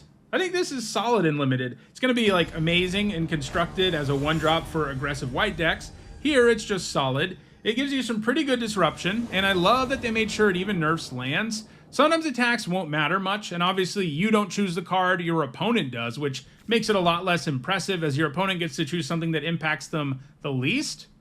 But you do get a pretty good return on only 1 mana here. I'm giving it a C+. Next up, it's a Lumen class Frigate, which for 1 generic and a white is a rare artifact spacecraft, and like all the spacecraft, it comes with station, and that means you can tap another creature you control to put charge counters equal to that creature's power on this spacecraft. Station only as a sorcery, and then depending on the number of charge counters on this, you get other effects. In this case, with 2 or more, other creatures you control get +1/+1, and with 12 or more, it becomes a 3/5 with flying and lifelink. I think you'll frequently be able to put 2 charge counters on this the turn it comes down, and that not only means your board gets significantly better for a reasonable cost, it also means that stationing this becomes a lot easier because it's buffing your creatures, making them more capable of putting more charge counters on this. It does still take some time to become a creature in most cases, but a 2-mana Anthem is a card you play anyway, and this one can start contributing damage and gaining you life, so it's going to be awesome upside on a card that's already delivering some pretty real value. I'm giving it a B+. Next up, it's Lux Knight Breacher, which for 3 generic and a white is a 2/2 human knight at common. It enters with a +1/+1 counter on it for each other creature and or artifact you control. This card has a terrible floor, since it's awful when you don't have anything or much going on. Even just 1 counter on this is a bad card, and even 2 isn't something to write home about. There is a high-ish ceiling, but it's still just a big vanilla creature in an ideal world, so it doesn't seem worth the risk to me when the reward is so unexciting. You'll probably play it when you need a 4-drop and you have lots of creatures and artifacts, but you're going to end up cutting this a lot too. I'm giving it a D. Next up, it's Pinnacle Star Cage, which for 1 generic and 2 white is a rare artifact. When it enters, you exile all artifacts and creatures with mana value 2 or less until this artifact leaves the battlefield, and you can pay 6 generic and 2 white to put each card exiled with this artifact into its owner's graveyard, then create a 2/2 colorless robot artifact creature token for each card that was put into a graveyard this way, and then you sacrifice the Pinnacle Star Cage. So this is symmetrical, so sometimes it'll be tricky making it hurt your opponent more than it hurts you, since most decks run cards that cost 2 or less mana, and the other ability is expensive enough that I don't think you're counting on it reliably being a way to break the symmetry. Plus, in many situations, you're not going to exile that many things, so you won't get that many robots anyway. This feels like a very awkward D in your main deck, but against a deck that is super low to the ground and or one that has lots of tokens, this does get more interesting, so it's an okay sideboard card, probably a C+ against the right opponent. Next up, it's Pulsar Squadron-Ace, which for 1 generic and a white is a 1/2 human pilot at uncommon. When it enters, you look at the top 5 of your library. You can reveal a spacecraft card from among them and put it into your hand. Put the rest on the bottom of your library in a random order. If you didn't put a card into your hand this way, put a +1/+1 counter on this creature. This is good. It's either a 2-mana 1/2 that draws you a card or a 2-mana 2/3 that helps with +1/+1 counter synergy. I'm pretty happy with either outcome, especially on turn 2. I'm giving this a B-. Next up, it's Radiant Strike, which for 3 generic and a white is a common instant. Destroy target artifact or tapped creature, you gain 3 life. So note that this can destroy any artifacts, not just tapped ones. This is a kind of card where it's easy to misread that because it can only destroy tapped creatures. But anyway, 4 mana for this effect is kind of a lot when it's somewhat narrow, but the life it gains you makes up for that in a significant way, and many people may be tapping their creatures a lot in this set because of the station mechanic. Destroying something your opponent worked really hard to station also sounds pretty sweet for tempo in general in this format. This does fall below premium to me because of the cost, but I think it's a C+. Next up, it's Rayblade Trooper, which for 2 generic and a white is a 2/2 human soldier at uncommon. When it enters, you put a +1/+1 counter on target creature you control, and whenever a non-token creature you control with a +1/+1 counter on it dies, create a 1/1 white human soldier creature token, and it has warp for 1 generic and a white. So, Grey Ogre stats, as always, are pretty brutal, but this has a good enters trigger that you might get access to twice, and that, of course, sets it up so that you can get tokens more easily, too. There are other ways to do stuff with counters in this set, too, especially in the green-white color pair, and we've seen a lot of them in white as well, so I think this is actually pretty good, giving it a B-. Next up, it's Reroute Systems, which for 1 white mana is an uncommon instant that says choose one, target artifact or creature gains indestructible until end of turn, or Reroute Systems deals 2 damage to target tapped creature. I like the look of this. 1 mana for indestructibility is a nice way to blank most removal spells, and it occasionally works as a combat trick, and the removal mode will be useful sometimes too, and when it is, it'll often be able to trade up. Sure, both modes are kind of restrictive, but having both of them on a card that only costs 1 mana is pretty nice, giving this a C+. Next up, it's Rescue Skiff, which for 5 generic and a white is an uncommon artifact spacecraft. When it enters, you return target creature or enchantment card from your graveyard to the battlefield, and if it has 10 or more charge counters, it's a 5/6 flyer. So I like this. It'll add somebody to the battlefield up front, and that means having something that may help this turn into a creature more quickly. With all of these, you have to account for fail cases when you just never turn them into creatures, and while 6 mana to reanimate something from your graveyard isn't amazing, it's a passable fail case that will get you something almost every time it enters, and if you ever turn this into a big flyer, your opponent's really going to be in trouble. I think this is a B-. Next up, it's Scout for Survivors, which for 2 generic and a white is an uncommon sorcery. It says return up to 3 target creature cards with total mana value 3 or less from your graveyard to the battlefield. Put a +1/+1 counter on each of them. So these really cheap white reanimate effects are rarely good and limited. They're just too narrow because they can only bring back really specific things, and you need things in your graveyard to begin with. This one does have me a little intrigued, since you can potentially reanimate multiple things, and that might even be preferable, since they get counters, but even reanimating just a 3-drop with this doesn't seem terrible. You just have to account for the times where you don't have a target, and those are unfortunately fairly common. I think that holds it to a C. Next up, it's Seam Rip, which for 1 white mana is an uncommon enchantment, and when it enters, you exile target non-land permanent an opponent controls with mana value 2 or less until this enchantment leaves the battlefield. So Portable Hole was a solid limited card, and this is an enchantment version. It would definitely be better in this set if it was an artifact, but it still does the job. It's narrow, but you can often spend 1 mana to exile 2 mana things, and that is trading up. I'm giving it a C. Next up, it's the Seriema, which for 1 generic and 2 white is a rare legendary artifact spacecraft, and when it enters, you search your library for a legendary creature card, reveal it, put it into your hand, and then shuffle. And if it gets 7 or more charge counters on it, it becomes a 5/5 flyer, and other tapped legendary creatures you control have indestructible. So this set has fewer legendary creatures in it than we've seen in a while. For example, not all the Signpost uncommons are legendary creatures. So the number of legendary creatures we actually have at lower rarities is actually pretty limited, and I think that really hurts the Seriema. If this was in Final Fantasy, for example, it would have been way better because most decks just have like 4 legendary creatures that can be tutored up. But in this format, you'll be lucky to have 2. As such, I think this is probably just a D, since it won't deliver much value initially, and it won't be that great once it becomes a creature either. Next up, it's Squire's Lightblade, which for 1 white mana is a common artifact equipment with flash. When it enters, attach it to target creature you control. That creature gains first strike until end of turn. The equipped creature gets +1/+0, and this can equip for 3 generic. So we just saw Coral Sword be an okay card, and This is pretty much the same card, but actually worse because the equip cost is 2 mana higher. Now, this does work nicely for decks trying to cast multiple spells because it's so cheap, and it's also an artifact, which matters. But I can't help but think this card won't really give you the card of value you want most of the time. The idea is to use it as a trick and win combat with it, but this buff just doesn't do that good of a job. And then the buff that's left over also is pretty insignificant, especially when it costs 3 mana to move it around. So I think this is a D+. Next up, it's Starfield Shepherd, which for 3 generic and 2 white is a 3/2 angel at uncommon. It's got flying. When it enters, you search your library for a basic plains card or a creature card with mana value 1 or less, reveal it, put it into your hand, and then shuffle, and it does warp for 1 generic and white. I really like this. Warping it is good value that lets you hit a land drop, and casting it later still nets you another card, whether you grab a land or a 1-drop. It's actually sort of reminiscent of Call the Mountain Chocobo, only you don't add to the board right away with this. Not permanently, anyway. Still, this is lots of value on 1 card. I'm giving it a B. Next up, it's Starfighter Pilot, which for 1 generic and a white is a 2/2 human pilot at common. When it becomes tapped, you surveil 1. 2 mana 2/2s are pretty bad these days. They need some real upside to really overcome that, and this one doesn't really get there. Sure, you're going to tap it to surveil sometimes, especially when you have spacecraft and maybe it attacks early and lets you surveil before trading, but none of that's very exciting. I think it's just a D+. Next up, it's Starport Security, which for 1 white mana is a 1/1 artifact creature robot soldier at common. You can pay 3 generic and a white and tap it to tap another creature, but it costs 2 less to activate if you control a creature with a +1/+1 counter on it.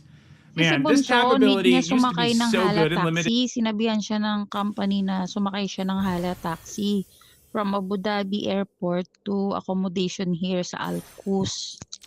So, tinatanong ko sa'yo kung Hala Taxi ba yung color yellow roof or blue and red lang?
in the olden days where most of creatures' value were in their ability to attack or block, but limited has changed a lot, and we haven't seen one of these tap abilities perform very well in a long time.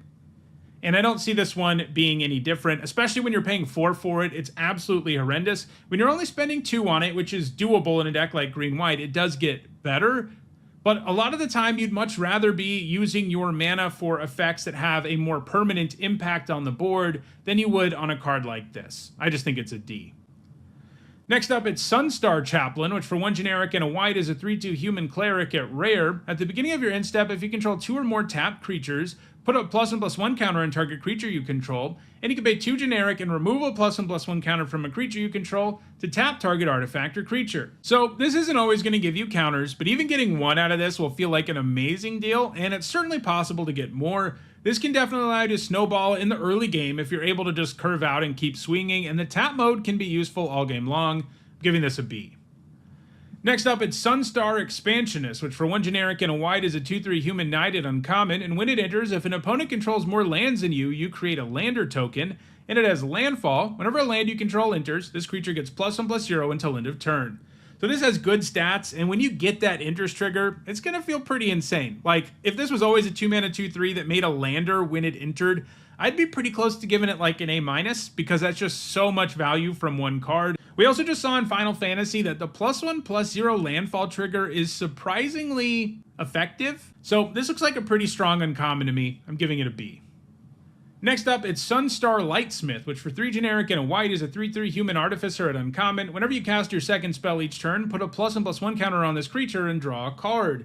So this payoff for double spelling is sweet, but pretty much every time we see a 4-mana 3/3 that grows when X happens, it ends up being pretty mediocre and limited. The base stats are just so bad, and even in a deck geared towards second spells, you won't trigger this enough for it to feel great. Drawing a card does make this really strong, and makes it stronger than most versions of this effect we've seen before, but I'm still not super high on this. You know, playing this on 4 and then your opponent can still attack you with all of their creatures with no problem at all feels pretty miserable. And that's going to be what happens a lot of the time. It's going to be a really underwhelming creature for at least 1 full turn and often longer than that. So I think it's a C. Next up, it's Wedgelight Rammer, which for 3 generic and a white is an uncommon artifact spacecraft, and when it enters, you create a 2/2 colorless robot artifact creature token, and if you get 9 or more charge counters on it, it's a 3/4 with flying and first strike. I love that this gives you a body up front, and the body even enters untapped, so you can use it right away to put a couple charge counters on this, and once it gets to 9, it has a body that's relevant all game long. Also, it gives you 2 artifacts, which really matters in white, so I'm giving this a B-. Next up, it's Weftblade Enhancer, which for 5 generic and a white is a 3/4 Drix Artificer at common. When it enters, you put a +1/+1 counter on each of up to 2 target creatures, and it has Warp for 2 generic and a white. Warping this early and getting a couple of counters will feel okay, and that's good because if this were only the 6-mana mode, it wouldn't be very good. It has bad base stats, and sure, it can put a counter on itself, but the other one has to go somewhere else. It's never really going to feel very efficient when you cast it for 6, but when you factor in warping it and then casting it for 6 later and getting 4 counters out of 1 card, it sounds a lot better, but it still feels pretty underwhelming to me because of the cost of both modes. So I think it's a C-. And our last white card is Zealous Display, which for 2 generic and a white is a common instant, and creatures you control get +2/+0 until end of turn. If it's not your turn, untap those creatures. While the untap part is an upgrade over most versions of this effect, it's a pretty minimal one. You only use this kind of card like that in an absolute emergency, since the lack of a toughness boost probably doesn't do you that many favors when you're the one who's blocking. This is still far better when you're attacking, and still only useful in the most narrow of decks that are insanely aggressive. I'm giving it a D+. Alright, so those are all the white cards in Edge of Eternities. In the next video, I'll look at all the blue ones. If you enjoyed this video, please like it and share it so that others can enjoy it too. If you want to make sure you catch the rest of the set review, don't forget to subscribe. And if you want to catch up on the set review videos that are already out, you should see a playlist on your screen shortly. Thanks for watching.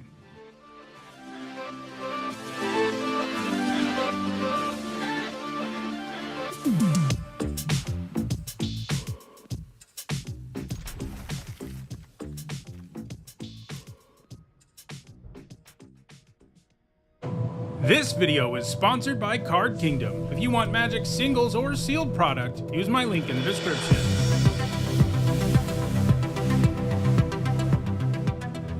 Hi everyone, I'm Nita Hone, and in this video I'm continuing with my Edge of Eternities limited set review. I've already looked at all the multicolored, colorless, and white cards, and in this video we're looking at all the blue ones. For each of them, I'll discuss how I think they'll perform in limited, that means draft and sealed, and I'll punctuate each evaluation with the letter grade. If you're new to my set reviews and unsure of what my letter grades mean, you can find a guide in the description.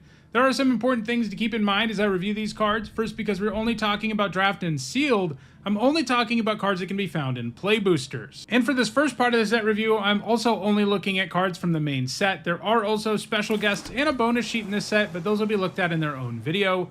These are also my evaluations of these cards before it's possible to play this new limited format, because my goal is to have the set review ready for you in time for the pre-release, and as the format comes into focus, I'll be doing videos where I discuss how the format has panned out. Lastly, I want to let you know that there are some set review related perks for being a channel member or a patron. You get access to my ongoing set notes during preview season, and you'll also get a spreadsheet with all of my grades once a set review is complete. If those perks interest you, check out the description where you can find out how to support the channel using one of those methods. Alright, without further ado, let's dive in with a look at the blue cards in Edge of Eternities. First up, it's Annul, which for 1 blue mana is an uncommon instant, counter target artifact or enchantment spell. This is a reprint, and it's super efficient, but too narrow to be main deck material. Even in this set, which has a lot of artifacts, most opponents are going to have like 4 or 5 spells this can counter. Sometimes they'll have more, but sometimes they'll have less too, and both needing to have mana up and the right type of spell cast by your opponent makes this a dead card way too often. It's like a D- if you've got to play it in your main deck, which I hope you don't have to, but it's like a C+ out of the sideboard. Next up, it's Atomic Micro-Sizer, which for 1 blue mana is an uncommon artifact equipment. The equipped creature gets +1/+0, and whenever equipped creature attacks, choose up to 1 target creature. That creature can't be blocked this turn and has base power and toughness 1/1 until end of turn, and this can equip for 2 generic. This is a super interesting card, mostly because this attack trigger can do so many things. You can use it on the equipped creature, of course, which basically gives you an unblockable 2/1, something that gets better with creatures that have combat damage triggers and the like, but you can also use it to help another one of your creatures get in instead of the equipped one, and you can also use it on your opponent's creature to shrink it and make it a worse blocker. Having all of these different modes makes this kind of card hard to evaluate, and all of those modes are kind of situational, especially when it comes down to shrinking down your own creature. It's just not worth it all the time. It is more likely to be worth shrinking an opposing creature, but I still see this being an equipment that doesn't really do enough a little bit too often to be great, but it is an artifact and it's cheap, both of which have extra value in a set that has both artifact decks and a deck that cares about double spelling. Overall, I think this is a C, but it's weird enough that I could see it going in either other direction. Next up, it's Cerebral Download, which for 4 generic and a blue is an uncommon instant. Surveil X, where X is the number of artifacts you control, then draw 3 cards. 5 mana to draw 3 at instant speed is okay in some limited formats, and the fact you get Surveil means that this can allow you to see a ton of cards, and maybe even load up your graveyard with value. It's still a card that doesn't add to the board, but it does feel like you're going to see tons of cards when you cast this, and if you can afford to take a turn off, and that's not possible in all limited formats, but if you can do it, this is likely to pull you really far ahead because of your card advantage and card quality. Ligtas ba na I think sumakay the siya first dun sa copy of this, taxi na babae especially in a ang deck with driver? artifacts, Kabayan naman is yun going to eh. be like a C+. Ligtas ba na But sumakay you don't siya want dun too sa many taxi na babae ang driver? Kabayan naman yun eh.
Cards in your deck that don't add to the board. Next up, it's Cloud Sculpt Technician, which for 2 generic and a blue is a 1/4 Jellyfish Artificer at common. It's got flying, and as long as you control an artifact, it gets +1/+0. A 3-mana 2/4 flyer is a solid card, and the hoops this wants you to jump through to get there are pretty easy to jump through. So I think this is a C. Next up, it's Code Cracker Hound, which for 2 generic and a blue is a 2/1 dog at uncommon. When it enters, you look at the top 2 cards of your library, put one into your hand and the other into your graveyard, and it has Warp for 2 generic and a blue. This is an alternate casting cost, and if you go that route, you exile it at the beginning of the next end step, and then you can cast it from exile on a later turn. So this is Sibsig Appraiser in dog form, and that was an incredibly powerful limited card, and this is actually better because of Warp, which gives you the ability to get this really good trigger twice, and gives this hound 3-for-1 potential. You don't always have the time for Warp, of course. Sometimes you need a permanent presence on the board, but the baseline here is still a 2-for-1 that comes with card selection and graveyard synergy. That makes this amazing, and potentially blue's best uncommon, giving it a B+. Next up, it's Consult the Star Charge, which for 1 generic and a blue is a rare instant with kicker for 1 generic and a blue. You look at the top X cards of your library, where X is the number of lands you control. Put one of those cards into your hand. If the spell was kicked, put 2 of those cards into your hand instead. Put the rest on the bottom of your library in a random order. This is a nice card selection spell in the early game, and in the late game, it's going to feel pretty close to something like Dig Through Time, or a more recent card like Stock Up, and that card was incredible. You get to look at a lot of cards and pick the 2 best, and that's great.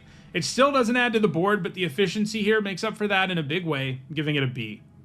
Next up, it's Cryogen Relic, which for 1 generic and a blue is a common artifact. When it enters or leaves the battlefield, you draw a card, and you can pay 1 generic and a blue and sacrifice it to put a stun counter on up to 1 target tapped creature. So 4 total mana to draw 2 cards and stun something is a card I'd be interested in a lot of decks, and this lets you divide things up more than that. And you can even do the stun thing at instant speed. That said, only stunning a creature that is already tapped is a pretty big difference from the effects that tap and stun a creature.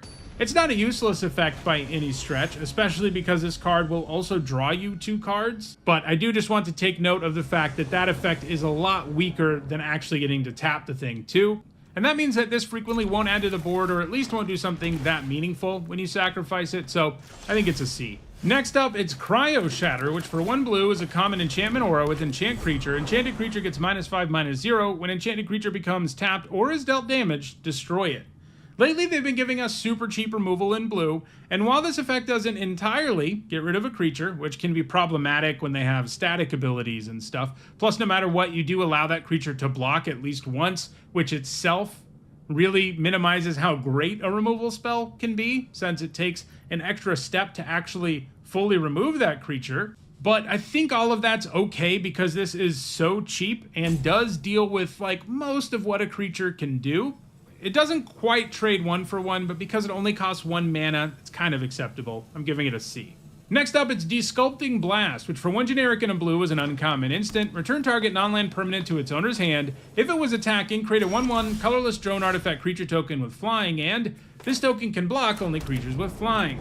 So 2 mana for this effect without the drone upside here is usually an okay card in Limited. A D+, C- level card that sometimes it's better depending on the format to bounce stuff, but usually you go down a card to bounce something. When you do get to trade, it gets a lot better because you use it in response to a combat trick or whatever.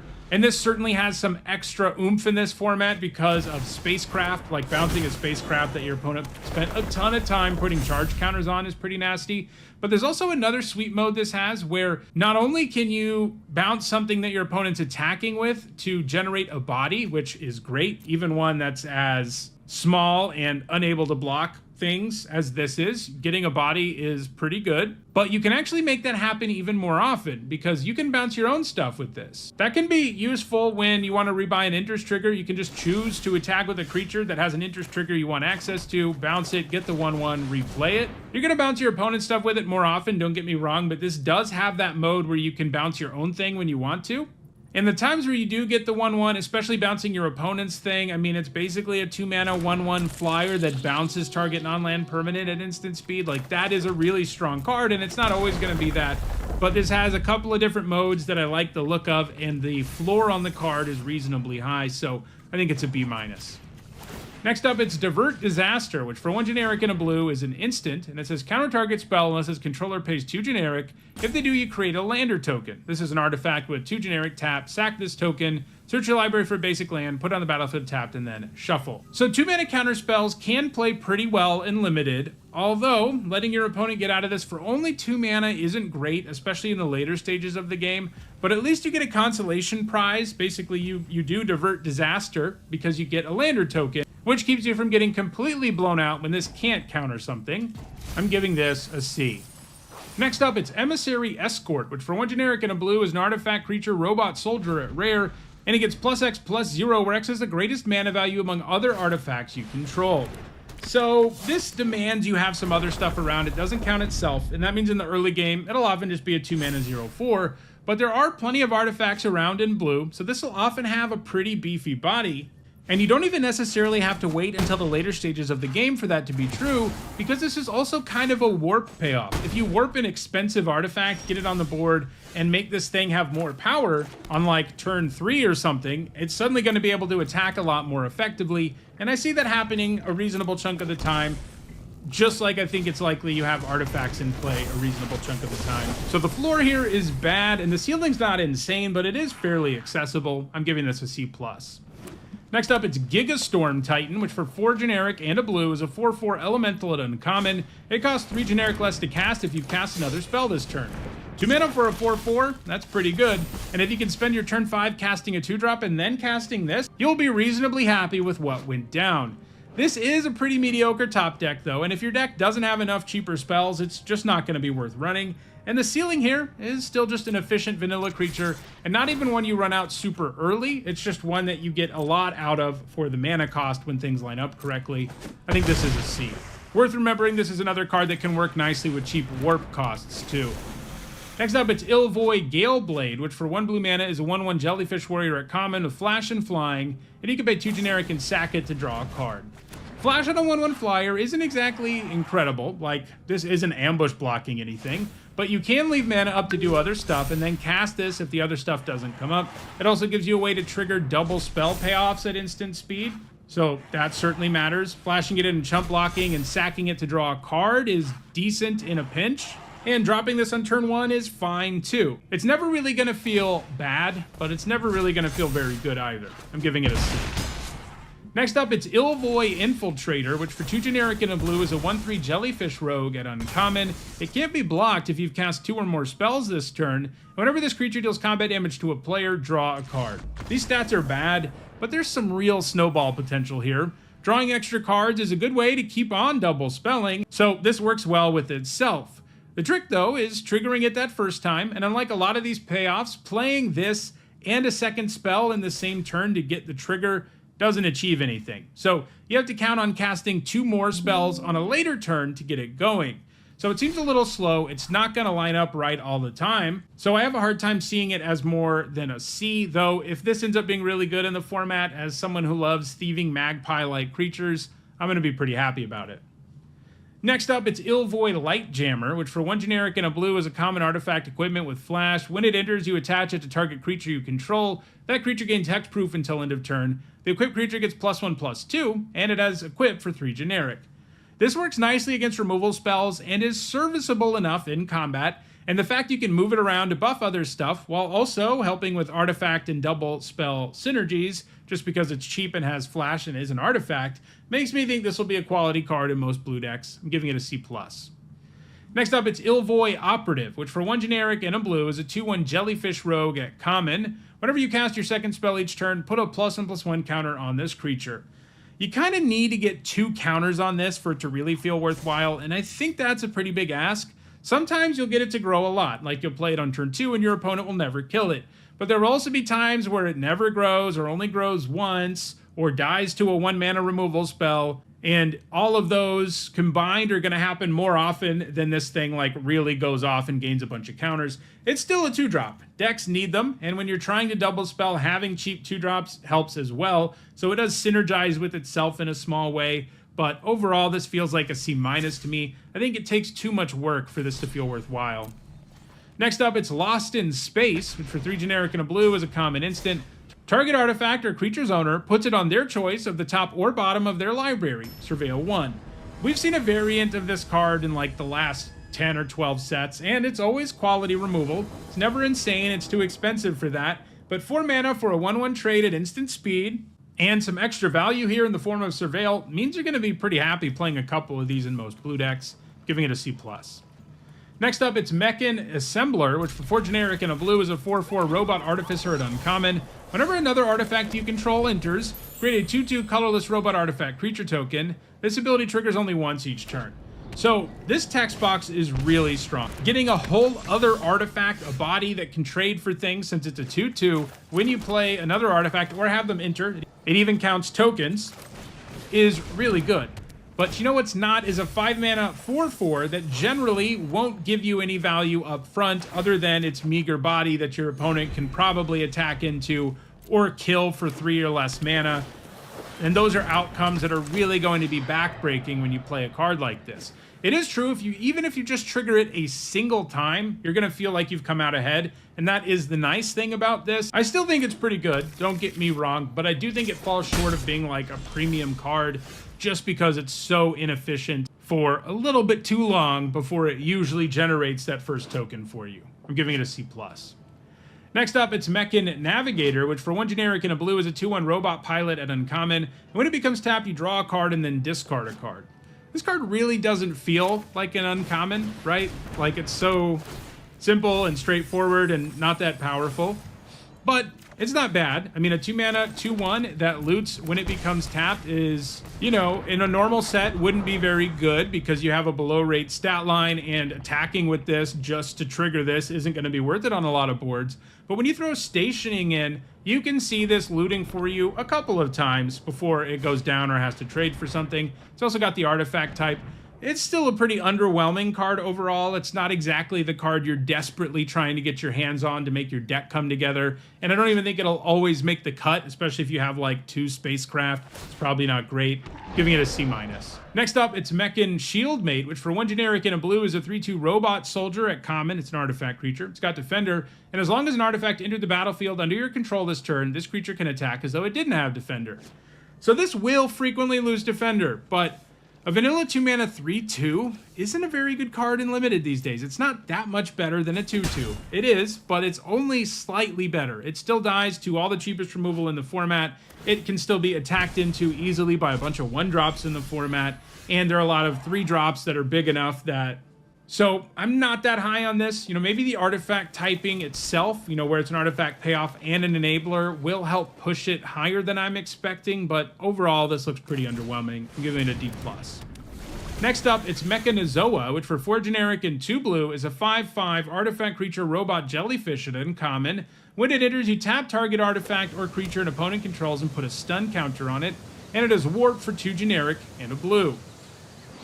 So if this was always 6 mana 5/5 for this stun trigger, it would be a playable card. Like, you add a body to the board and you don't fully take away from your opponent's board, but you get to tap down whatever their best creature is, which often allows you to have pretty good attacks. Like, that would be a card that you play, especially in decks that care about artifacts and stuff like that. But you throw in Warp and it does make it substantially better, because unlike most 6-drops, which don't do anything until you get to 6 mana, you can warp this earlier and get that trigger, while also potentially stationing something for 5, which is a pretty big deal. This is one of those cards that goes really good with that 2 mana 0/4 rare, by the way, because if you warp this on 3, it'll be a 6/4 on turn 3, and you'll stun the opposing creature, so you probably smash in for 6. This is the kind of thing that can enable that card.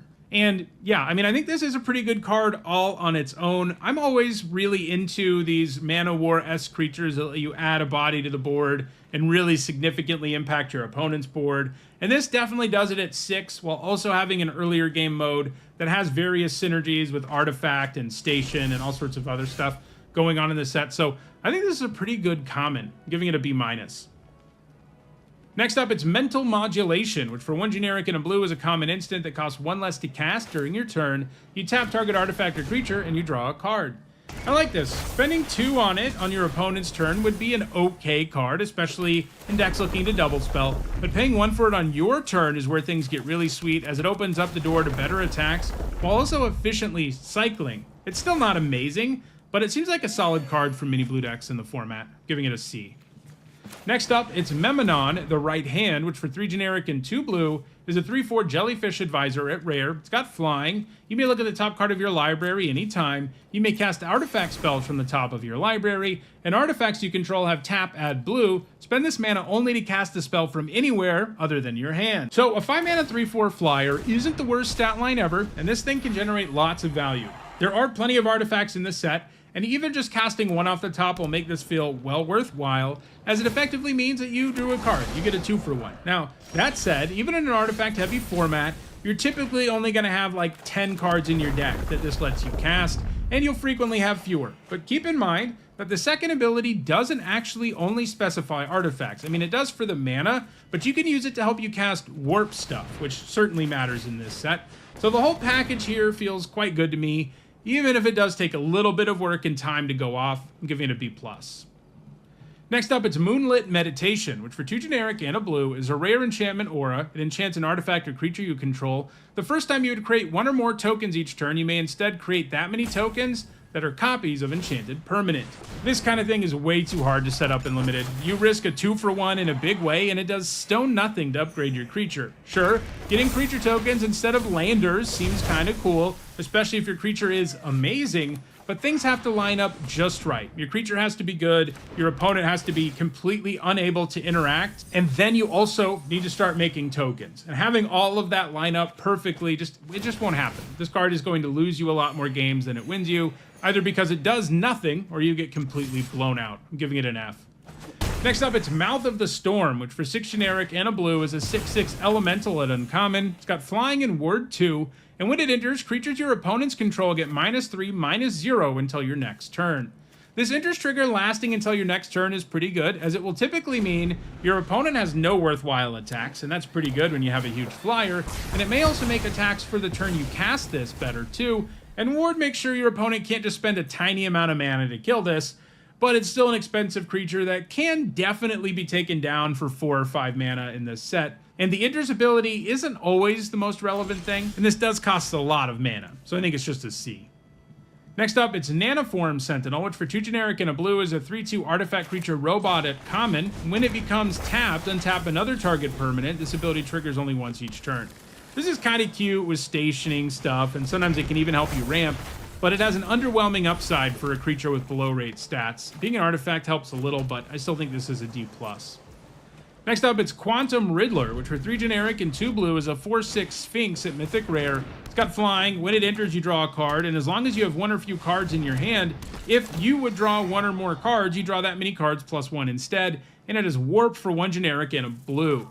So this is kind of like the best Think Twice ever. Drawing with it early is going to be a fine thing to do on turn 2, or at any point before you have 5 mana. And then casting a 5 mana 4/6 that draws you a card when it enters, that's already a bomb level card. It gives you a 2/1 up front and has great stats. Throw in the fact that it has warp and this ability that lets you draw extra cards once you really enter into top deck mode, and you have a card that's just completely insane. It can win the game with its body on its own, but it can also give you insurmountable card advantage in a really easy way. It's going to generate a 3-for-1 even before its ability to draw you extra cards really starts triggering. So this just looks like an A+ to me. Next up, it's Scour for Scrap, which for 3 generic and a blue is an uncommon instant. It says choose one or both. Search your library for an artifact card, reveal it, put it into your hand, and then shuffle. And the other option is return target artifact card from your graveyard to your hand. So this is a 4 mana draw 2 at instant speed, but you're always going to get 2 artifacts, and one of them will be whatever the best artifact left in your deck is. The other will be whatever it is you can get back from your graveyard. And you do need to be getting both of those consistently for this to be worth it. If you're just using this as a tutor, it's a horrendous card.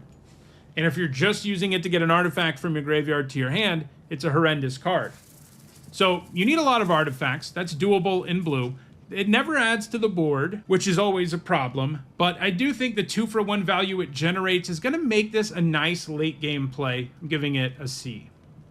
Next up, it's Self-Craft Mechan, which for 3 generic and a blue is a 3/4 artifact creature robot artificer at common. When it enters, you can sacrifice an artifact, and when you do, you put a +1/+1 counter on target creature and draw a card.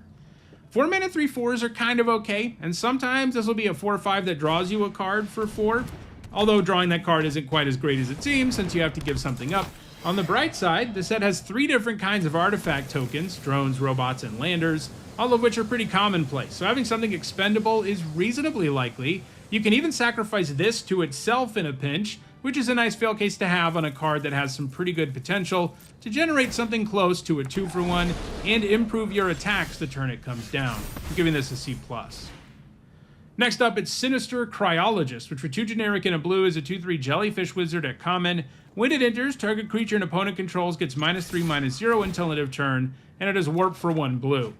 So this kind of effect is super underwhelming as an enters trigger, and pretty underwhelming if you're warping too. The stat line's not good either, but it is at least a good enabler for double spelling thanks to that really cheap warp cost, so I think it's a C-. Next up, it's Specimen Freighter, which for 5 generic and a blue is a 4/7 artifact spacecraft at uncommon.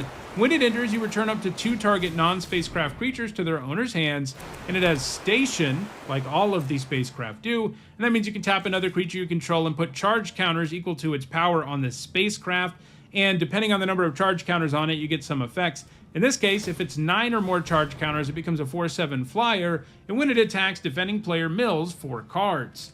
So this card, a lot of its value comes from that enters trigger, and the spacecraft that have enters triggers are the ones that I think will excel the most in Limited because they do something right away instead of just sitting around and waiting to get charge counters, which, you know, they're likely to get them eventually, but they often aren't going to get them quickly enough to overcome the fact that they don't add to the board or change the board. This does by bouncing a couple of things, and that can be a big effect. And then later in the game, it can turn into a pretty real creature. The mill thing is kind of a throwaway effect. Sometimes I guess you can attack into your opponent's 5/5 flyer and try to mill them out, but mostly that's a throwaway effect. But you do still end up with a pretty good flying creature without needing like a million charge counters, and you get an effect right away. So this looks pretty good to me, giving it a C+. Next up, it's Starbreach Whale, which for 4 generic and a blue is a 3/5 whale at common. It's got flying. When it enters, you surveil 2, and it has warp for 1 generic and a blue. A 5-mana 3/5 flyer that surveils 2 when it enters is an okay card. Got high enough toughness and power to be a relevant flyer, and surveil improves your draws a little bit. So throwing in warp here does make it even better, obviously. You're probably only going to do it like on turn 2 though if you have nothing better to do, and that's true for a lot of these that don't have some sort of enters trigger that is more meaningful. Like if your options are play a 2-mana 2/2 or surveil 2 for 2, you're usually going to choose the former because you want to be able to add to the board permanently. But it does still give it extra value. It can surveil 4 ultimately when you get around to it, and that's not a terrible effect for the cost. So this looks pretty solid to me, giving it a C. Next up, it's Starfield Vocalist, which for 3 generic and a blue is a 3/4 human bard at rare. If a permanent entering the battlefield causes a triggered ability of a permanent you control to trigger, that ability triggers an additional time, and it has warp for 1 generic and a blue. So these days, so many creatures have enters triggers, and in this set, you get access to them a little earlier than you normally would because of other cards with warp that have enters triggers, that I think this is going to be able to double triggers reasonably often. Throw in the fact that warp can mean sometimes you can spend like 2 on this and then play like a 4-drop that turn that has a really good enters trigger and double it, in addition to the fact that you can cast the Vocalist again later, and being able to do that is certainly flexibility added onto this card. And it also has a passable stat line. I just think these days we have so many enters triggers, especially in a set that has warp, that this is going to end up being pretty good, giving it a B-. Next up, it's Starwinder, which for 5 generic and 2 blue is a 7/7 Leviathan at rare. Whenever a creature you control deals combat damage to a player, you may draw that many cards, and it has warp for 2 generic and 2 blue. So you're going to be really happy to warp this one on any turn when you know you're going to get an attacker in, as this can draw you multiple cards. It draws one for every single damage your creatures do, so you can get insane value. Then, playing this as a 7-mana 7/7 later in the game is no joke either, as it can threaten to draw lots of cards, and can even do it on its own. It's even a May clause, which takes away the risk of drawing too many cards. The downside here is that you aren't always in a spot where you can draw those cards, but I think you'll be able to often enough, either when you warp it or cast it normally, for this to be a B+. Next up, it's Steel Swarm Operator, which for 1 generic and a blue is a 1/1 artifact creature robot soldier at uncommon. It's got flying and it can tap for blue. Spend this mana only to cast an artifact spell. It can also tap for 2 blue, but you can spend this mana only to activate abilities of artifact sources. So this has some pretty bad stats, and I think that holds it back in a big way. This set does have enough artifacts for these abilities to be useful, though. I'm giving it a C. Next up, it's Synthesizer Lab Ship, which for 1 blue mana is a rare artifact spacecraft. If you get 2 or more charge counters on it, at the beginning of combat on your turn, up to 1 other target artifact you control becomes an artifact creature with base power and toughness 2/2 and gains flying until end of turn. And if you get 9 or more charge counters on it, it becomes a 4/4 with flying and vigilance. So you only spend a single mana on this, but you end up getting quite a bit of value, even if it does take some time. It reminds me a little bit of a card like Sleep Cursed Fae, a 1 mana 3/3 that was irrelevant for several turns, but then became a very real card. This will probably take even longer to turn into a creature most of the time, but its first ability unlocks at only 2 charge counters, and it can even turn non-creature artifacts into creatures, or upgrade a non-creature artifact you have that wasn't going to be able to attack into one that can, because now it's a 2/2 flyer. You do probably need to be able to consistently do something with that first ability to really get this going, but it's really not hard to like a 1 mana card that turns into a very real threat, so I think this is a B. Next up, it's Tractor Beam, which for 2 generic and 2 blue is an uncommon enchantment aura with enchant creature or spacecraft. When it enters, you tap enchanted permanent. You control enchanted permanent. Enchanted permanent doesn't untap during its controller's untap step. They've been pretty creative with mind control effects lately, really nerfing the power of the card you steal, but they've all still ended up being solid or better. It's kind of clunky removal to be sure, and it not untapping limits the usefulness of the card you steal, but that still makes the floor of this card a removal spell, albeit a clunky sorcery speed one. The times that you steal a creature with some kind of static effect or activated ability that doesn't require tapping will feel super absurd. I'm giving it a C+. Next up, it's Unravel, which for 1 generic and 2 blue is an uncommon instant. Counter target spell. If the amount of mana spent to cast that spell was less than its mana value, you draw a card. So this is going to be cancel most of the time, which isn't great. Having to leave up 1 generic and 2 blue at the right time to counter a spell can be tough and limited. Cancel's usually like a D+. But when you counter a warped card with this, it's going to feel pretty nasty. And it'll feel especially bad when it happens to you, because when you warp a creature, you're like, yeah, I'm going to warp this, get some value now, get some value later. There's no risk here. Well, if they unravel it, that's going to be a pretty backbreaking play because you aren't going to be getting either effect out of the creature. But I'm not sure that upside does enough for me to feel really great about this counterspell. That double blue just ends up being such a pain in so many games of Limited that I don't think this is great overall. It does have this ceiling that's pretty sweet, but it's not like every card in the format has warp, so I'm giving it a C. Next up, it's Uthro Psionicist, which for 2 generic and a blue is a 2/4 jellyfish scientist at uncommon. The second spell you cast each turn costs 2 generic less to cast. It can be challenging to actually take advantage of discounts like this, especially later in the game. At that point, you either have enough mana that it doesn't matter, or you don't have the means to double spell because you're in top deck mode. But it can also allow for like an amazing turn 4, and it has a passable stat line, so I think it's solid. It does get better with stuff like card draw, since then you are more likely to be able to take advantage of the discount, even in a late game, giving it a C.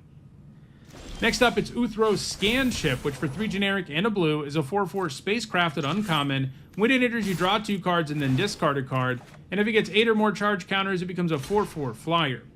So this doesn't add to the board right away, but that enters trigger is an okay one. I do worry that it's too slow, especially because the payoff for stationing it isn't that exciting for the amount of work you have to do, and for a card that didn't add to the board initially, so I'm giving it a C.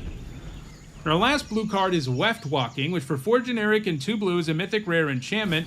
When it enters, if you cast it, shuffle your hand and graveyard into your library, then draw 7 cards. The first spell each player casts during each of their turns may be cast without paying its mana cost.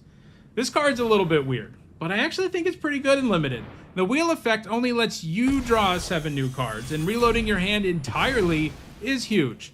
The downside is, of course, you give your opponent a free spell before you get to have one, but by the time you play this in a lot of games, it won't matter that much that your opponent has a free spell every turn, because they only have 1 spell per turn available to them in the first place.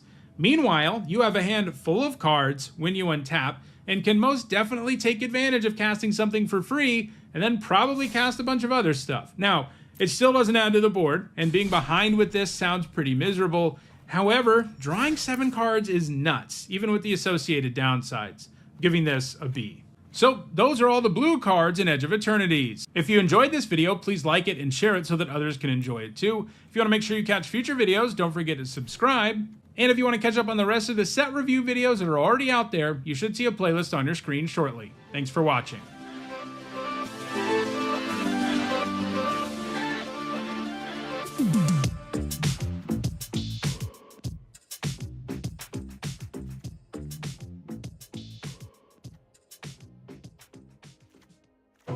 This video is sponsored by Card Kingdom. If you want Magic singles or sealed product, use my link in the description.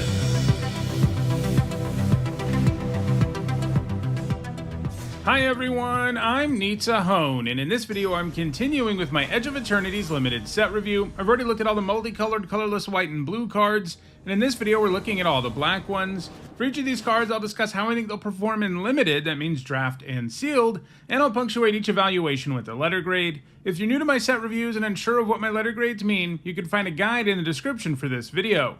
There are some important things to keep in mind as I review these cards. First, we're only talking about draft and sealed, and that means I'm only talking about cards that can be found in the main set in play boosters. There will also be a separate video after I look at all the main set cards